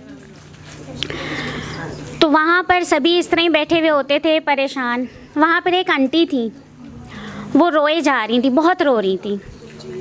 मैंने उनसे पूछा, मैंने कहा आपको क्या हुआ है? तो उन्होंने बताया कि मेरा बेटा बहुत ज़्यादा बीमार है और वो कोमा में है, और यहाँ तक कि शादी के कुछ ही टाइम के बाद वो हो गया था इस तरह से। और अब यहाँ तक था कि उसका एक बेटा भी था। तो वो बहुत परेशान थी, वो रो रही थी। तो मैंने उनसे कहा, मैंने कहा आप एक काम करें कि आप जाएं, दुआ तो आप कर ही रही हैं, आप ना उन्हें सूरह रहमान सुनाएं। तो वो कहती है इत्तफाक हॉस्पिटल में ना उधर उनके वहाँ पर सुनवाई जाती है। मैंने कहा अच्छा चलें, आप दुआ तो करें, आप जाएं, मिलें तो सही। तो मैंने कहा वो तो सुना रहे हैं, आप ऐसा करें, आप एक दफ़ा ख़ुद से जाकर ख़ुद से मोबाइल पर तो सुनाएं। तो उन्होंने मेरे कहने पर उसे डाउनलोड किया और उसके पास गई, अपने बेटे के पास, जब मुलाकात का टाइम था। उन्होंने उसे सुनाई। तो मुझे अगले दिन पता चला, मैं अपनी अम्मी जान से मुलाकात करके जा रही थी तो वो केक लेकर आई हुई थी। तो वो ढूंढती फिर रही थी कि यहाँ पर एक बच्ची आती है वेटिंग रूम में। तो वो वेटिंग रूम में वो और उनकी पूरी फैमिली इंतज़ार कर रही थी। तो उन्होंने मुझे बताया कि मैंने तुम्हारे कहने पर वहाँ जाकर सूरह रहमान सुनवाई और जिस तरह तुमने मुझसे कहा था दुआ करने के लिए, मैंने वैसे ही दुआ की। तो वो कहती है कि अल्हम्दुलिल्लाह ऐसा हुआ है कि मेरे बेटे ने हरकत की और आंखें खोल दी। अल्हम्दुलिल्लाह अल्हम्दुलिल्लाह। तो वो बहुत खुश थी और वो कह रही थी कि अब वो ना वार्ड में डॉक्टर्स कह रहे हैं कि हम इसको कुछ ऑब्जर्वेशन में रखेंगे, उसके बाद वार्ड में शिफ्ट कर देंगे और फिर ना हम इसे घर ले आएंगे। लेकिन वो बहुत ज़्यादा खुश थी। तो ये सूरह रहमान की अल्लाह ताला के कलाम की बरकत थी। फिर उसके बाद मेरी अम्मी जब आईसीयू में थी तो मुझे वहाँ पर मुलाकात के लिए जब भेजा जाता था तो मैं अपनी अम्मी जान को सूरह रहमान सुनाती थी सुबह दोपहर शाम। और मेरी अम्मी जान का तो बहुत ज़्यादा सीरियस इशू था। मुझे तो डॉक्टर्स ने कह दिया था कि आपकी मदर तो वैसे ही रेड जोन में है ना, कुछ नहीं कहा जा सकता। लेकिन मुझे ये था कि अल्लाह के कलाम में बहुत बरकत है। और आज अल्हम्दुलिल्लाह मेरी अम्मी जान ठीक हुई। मेरी अम्मी जान उस रेड जोन से निकलना शुरू हुई। डायलिसिस का डॉक्टर्स ने कहा था इनके 3 डायलिसिस होंगे, लेकिन एक ही हुआ और उसके बाद डॉक्टर्स ने कहा कि अब ज़रूरत नहीं है। और डॉक्टर ने मुझसे खुद भी पूछा था तुमने क्या किया है? मैंने कुछ भी नहीं किया, सिर्फ सूरह रहमान सुनवाई थी और मैं ख़ुद दुआ करती थी अपनी अम्मी जान को।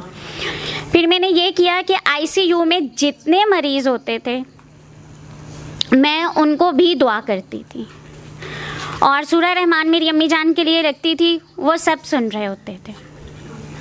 और वहाँ पर माशाल्लाह माशाल्लाह जितने मरीज़ थे वो सूरह रहमान लगती थी तो उनको दर्द का एहसास नहीं होता था और वो सुकून महसूस करते थे। और जो उनकी रिकवरी थी उसमें बड़ी जल्दी इजाफा होने लग गया था। रिकवरी फेज़ जो था उनका बहुत तेज़ हो गया हुआ था। हो सकता है कि आज उनमें से कई मरीज़ ऐसे होंगे जो ऑनलाइन देख रहे होंगे, वो सुन भी रहे होंगे। तो ये इस तरह के बहुत ज़्यादा मेरे एक्सपीरियंसेस हैं। फिर मैंने ना दुआ करवानी शुरू कर दी। और कई लोग ऐसे होते थे जिनके पास एंड्रॉयड मोबाइल्स नहीं होते थे, मैंने उनको सीडीज़ देनी शुरू कर दी। कैंसर के पेशेंट्स को भी सूरह रहमान से बहुत ज़्यादा फ़ाका। मेरी फ्रेंड थी तो उसकी मदर को कैंसर था, तो वो उसका ये होता था कि वो कहती थी कि मुझे सूरह रहमान लगती है तो मुझे दर्द का एहसास नहीं होता, वरना उन्हें बहुत तकलीफ़ होती थी जब तक वो सूरह रहमान से आशना नहीं थी। और फिर ये जो दुआ है, ये जो हम दिल में 3 मरतबा अल्लाह कहकर वो पानी पीते हैं, वो मैं आपको बता नहीं सकती कि वो पानी मुझे ऐसा लगता है, क्योंकि मैं भी पीती हूँ। घर का हम पानी पीती हूँ ना, वो कभी कभार मैं कहती होती थी नहीं इसमें ना कुछ डाल दें, कुछ स्क्वैश डाल दें, जामे शीरी डाल दें, कभी कभार पानी का टेस्ट नहीं अच्छा लगता। लेकिन जब वो अल्लाह अल्लाह अल्लाह कहकर पानी पिया जाता है ना, मुझे लगता है वो अल्लाह जी की तरफ से ही ना कुछ हो जाता है और वो पानी इतना मज़े का हो जाता है ना, मीठा भी हो जाता है और बड़ा अच्छा सा ड्रिंक बनता है वो मेरे लिए। और अब मैं ये करती हूँ कि वो ना इतनी बड़ी यानी कि 1.5 लीटर की मैंने बॉटल रखी हुई है, तो मैंने जब भी पानी पीना है ना, मैं दुआ करती हूँ, आंखें बंद करती हूँ, उसको अपने हाथ में पकड़ती हूँ और दिल में वैसे ही अल्लाह अल्लाह अल्लाह कहकर उस पानी में से सारा दिन में थोड़ा थोड़ा उसमें से लेती हूँ। और उसमें पानी में बहुत अच्छा होता है और मुझे ऐसा लगता है कि जैसे वो मैं पानी पीती हूँ ना, तो मेरे अंदर की भी सफाई हो रही होती है। पहले मुझे गुस्सा भी आता होता था, बहुत ज़्यादा आता था, किसी ने कुछ कह देना दिल ही दिल में, अब बड़ा होता है ना तो इसको हम कुछ कह नहीं सक रहे होते हैं, तो दिल ही दिल में ना कहते रहना, देखा ना हमारे ऊपर ही जोर चलता है। और जब मैं छोटी थी ना तो मैं अपनी अम्मी जान को तो वैसे ही कह देती होती, भैया का गुस्सा मुझ पर ना निकाला करें, तो मुझे डांट भी पड़ती थी इस बात पर।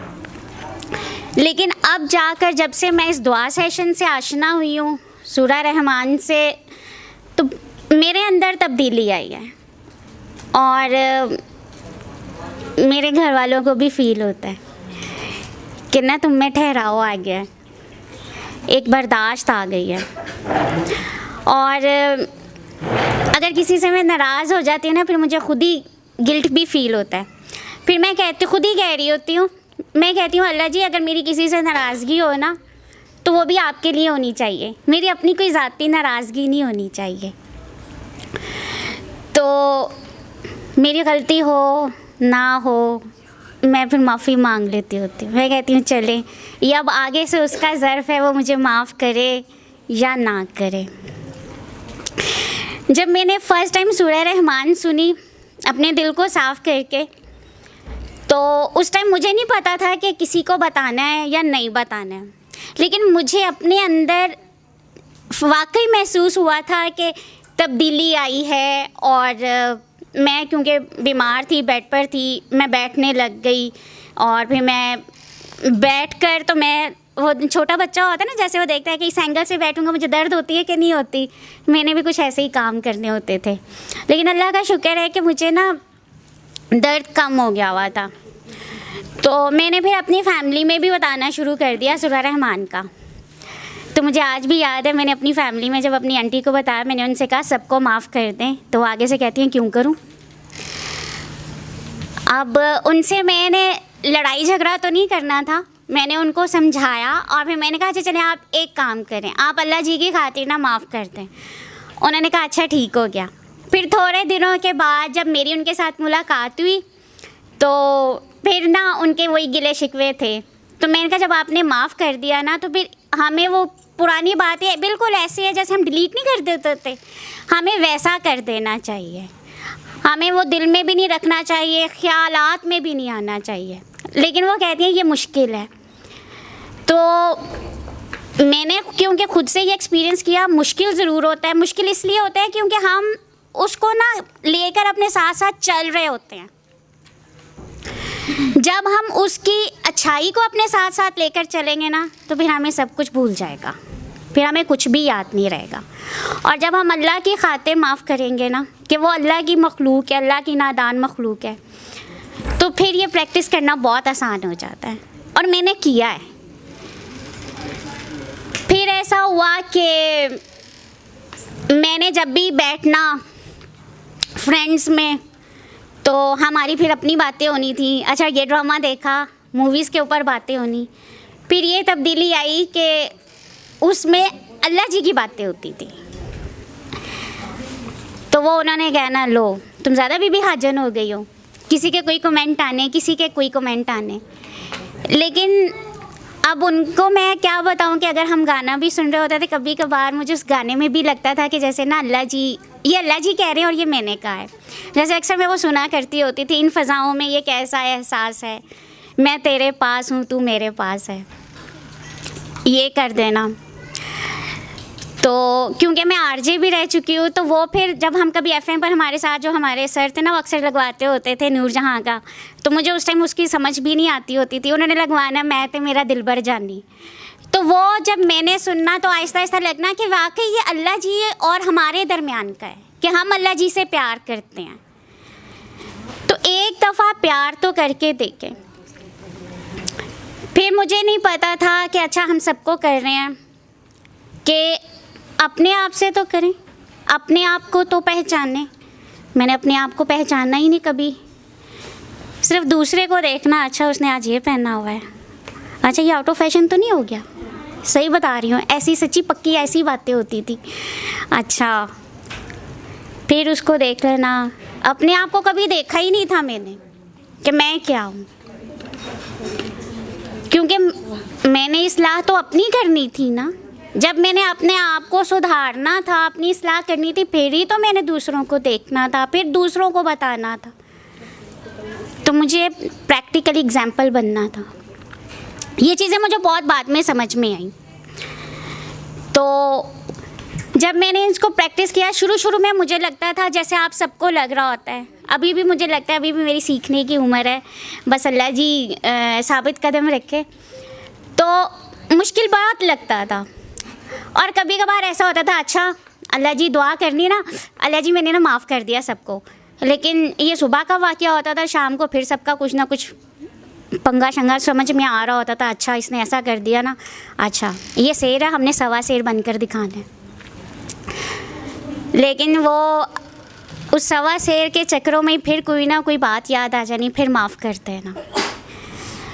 फिर ना एक दफ़ा ऐसा हुआ कि माफ़ कर देना, मेरे साथ कोई 6 टाइम्स ऐसा हुआ कि एक ही बंदे को मैंने माफ़ किया, उसने उससे भी ज़्यादा ज़र्ब लगाई। फिर तीसरी दफ़ा भी माफ़ किया, उसने अगली दफ़ा उससे भी बड़ी ज़र्ब लगाई। तो मुझे बड़ा होता था कि माफ़ हम ही करें। तो मैंने एक दिन ना ऐसे ही बैठे हुए अपनी अम्मी जान से कहा, मैं अम्मी जान देखें ये तो ज़्यादती है ना, मैं माफ़ किए जाऊँ वो अगला बंदा वैसे ही किया जाए। तो मेरी अम्मी जान मुझसे कहती हैं, बेटा अपना ज़र्फ़ नहीं छोड़ना, अगर उसने नहीं अपना ज़र्फ़ छोड़ा तो आप क्यों छोड़ोगे अपनी अच्छाई के। फिर मैंने सोचना शुरू कर दिया इसी के ऊपर ही, और सोचते सोचते कि नहीं वाकई सही बात है भई, अगर उसने माफ़ नहीं किया तो ना से हमें तो अब माफ़ करना है ना। हम किन के फॉलोअर्स हैं, हम उनके फॉलोअर्स तो नहीं है ना, हम किन के फॉलोअर्स हैं। वो हज़रत मोहम्मद मुस्तफ़ा सल्लल्लाहु अलैहि वसल्लम जब ताइफ गए, पत्थर बरसाए गए, हज़रत जिब्राईल अलैहिस्सलाम आए उन फरिश्तों के साथ कि जिनको पहाड़ों पर कंट्रोल था, और उन्होंने कहा कि आप सल्लल्लाहु अलैहि वसल्लम अगर कहें तो अल्लाह ताला है ना, जब यानी कि वो इस सवाल की तलाश में, इस जुस्तजू में, तजस्सुस में थी, तो फिर पता चला कि दुआ की कबूलियत की भी 4 फॉर्म्स हैं। एक वो जो उसी वक्त कबूल हो जाती है, दूसरी वो जिससे आपके आने वाले नुकसानात जो हैं उनसे आप बच जाते हैं, तीसरी वो जिनसे आपके पिछले गुनाह माफ़ कर दिए जाते हैं, और चौथी वो कि जो आपकी आखिरत के लिए स्टोर कर दी जाती है। जब इंसान अल्लाह ताला के रूबरू पेश होगा, उसको बेहतरीन नेमतों को से नवाजा जाएगा। बंदा अल्लाह ताला से कहेगा, अल्लाह ताला ये क्या है, ये मेरी किस नेकी का अजर। तो अल्लाह ताला कहेंगे कि ये वो दुआ है जो तूने फ़लाँ वक्त में दुनिया में मांगी थी, तो वो दुनिया में पूरी नहीं हुई, तो यहाँ पर ये उसका मैं अजर दे रहा हूँ। तो फिर बंदा उस टाइम दिल में सोचेगा कि काश मेरी दुनिया में ही कोई दुआ कबूल ना होती। मुझे तो लगता है कि मैं ना बहुत बेसब्री थी, सब्र तो था ही नहीं ना मेरे अंदर, बस मैं कहती थी बस ये इधर से हो गया तो बस फटाफट हो जाए। लेकिन ये चीज़ें मुझे, मेरी नादानियाँ थी, लेकिन मुझे बहुत देर से समझ आई। दुआ वाकई असर रखती है।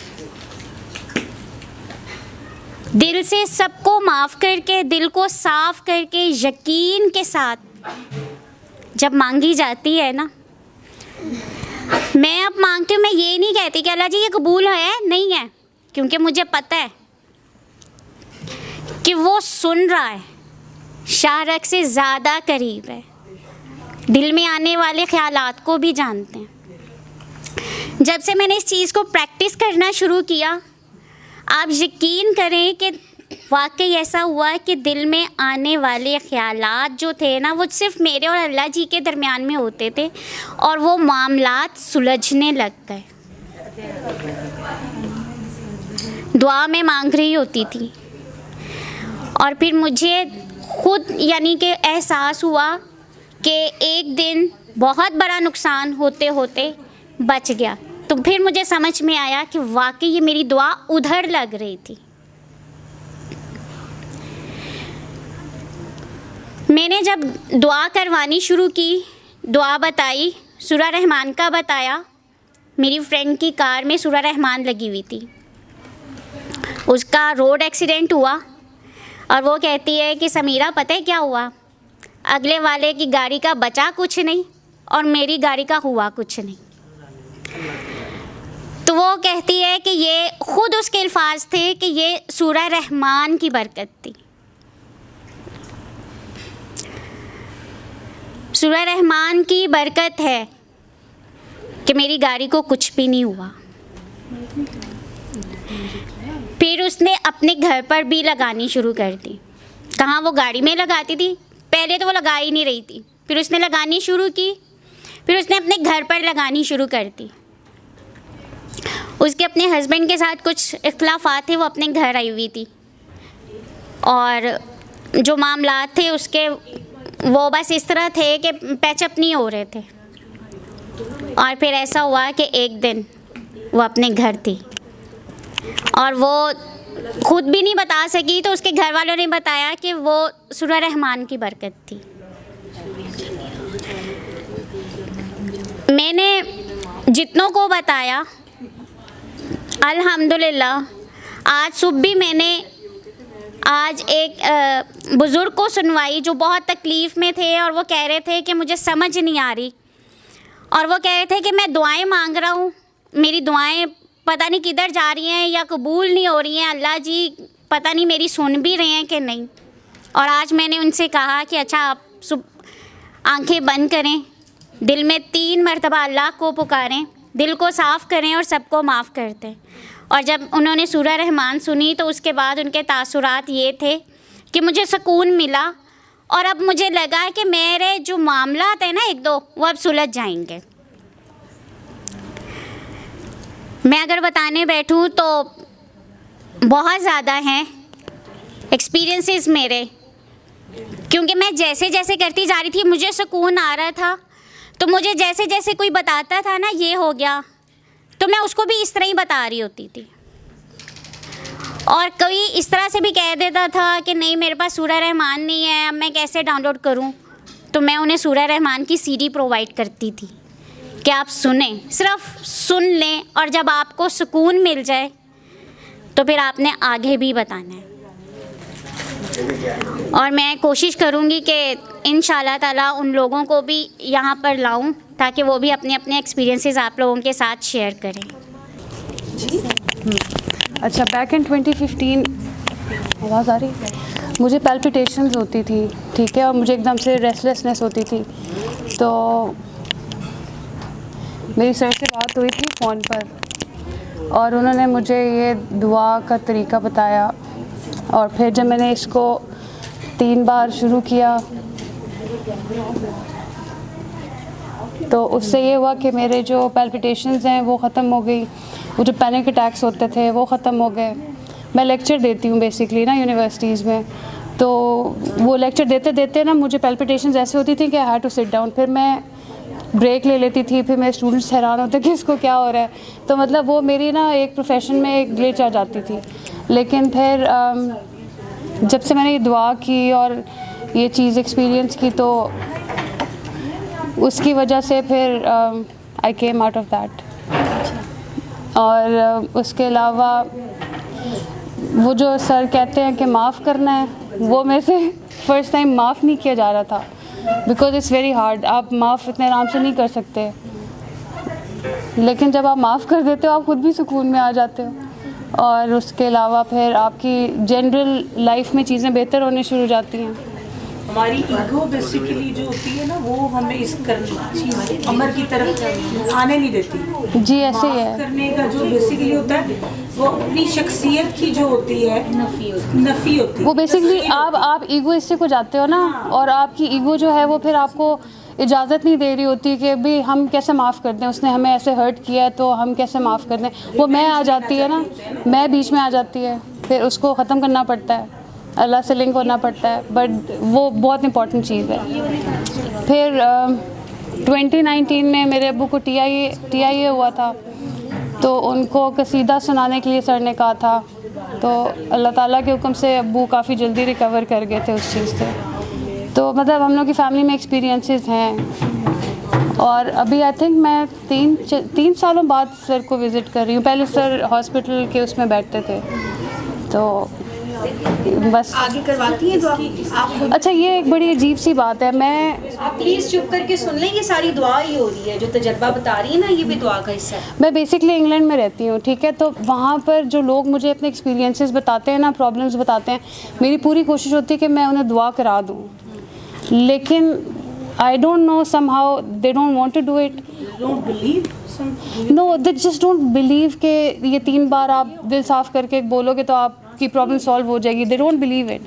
और सूरह रहमान का भी बताया मैंने, मतलब एक्यूट डिजीज़ वाले पेशेंट्स के साथ भी मेरी इंटरेक्शन हुई, but somehow unfortunately half of them they never listen to this, और वो करना भी नहीं चाहते. मुझे बड़ी अफसोस होता है क्योंकि मैं तो बड़े दिल से ये सारा आगे बताती हूँ because I have experience it myself. लेकिन जो लोग हैं वो they don't, some of them they don't want to do it somehow. लेकिन कुछ हैं भी जो करते हैं but then they don't follow it, they don't continue doing it. वो बस करते हैं, रुक जाते हैं. तो मुझे इस चीज़ पे बड़ी, फिर वो एक आप कह लें कि वो मुझे, मैं बड़े उससे कराती हूँ एंथुजियाज्म से, लेकिन जब लोग नहीं करते इस चीज़ को फिर मैं डिसहार्टेंड हो जाती हूँ कि ऐसा क्यों कर रहे हैं लोग. मतलब they should go through it और उनको पता चलना चाहिए.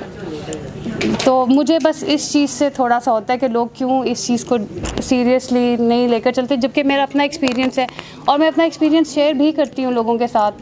लेकिन आप बताते रहें जिसके नसीब में होगा. मैं मोस्टली जब लोगों से बात करती हूँ ना इस बारे में, तो वो बोलते हैं कि जी हम तो फ़लाना वजीफ़ा कर रहे हैं तो हम उसी को ही कंटिन्यू करेंगे. Then you can't force them. फिर आप क्या कर सकते हैं. हम उनको ये कह सकते हैं कि आप वो भी जारी रखें, ये भी करें. पर सर कहते हैं कि सारी इबादतें बंद करके फिर ये करना है. Then they don't want to do it. वो कहते हैं कि जी हम कैसे छोड़ दें अपने वजीफे. तो वो एक है, थोड़ा सा बैरियर आ जाता. अल्लमल कुरआन खलक़ल इंसान अल्लमहुल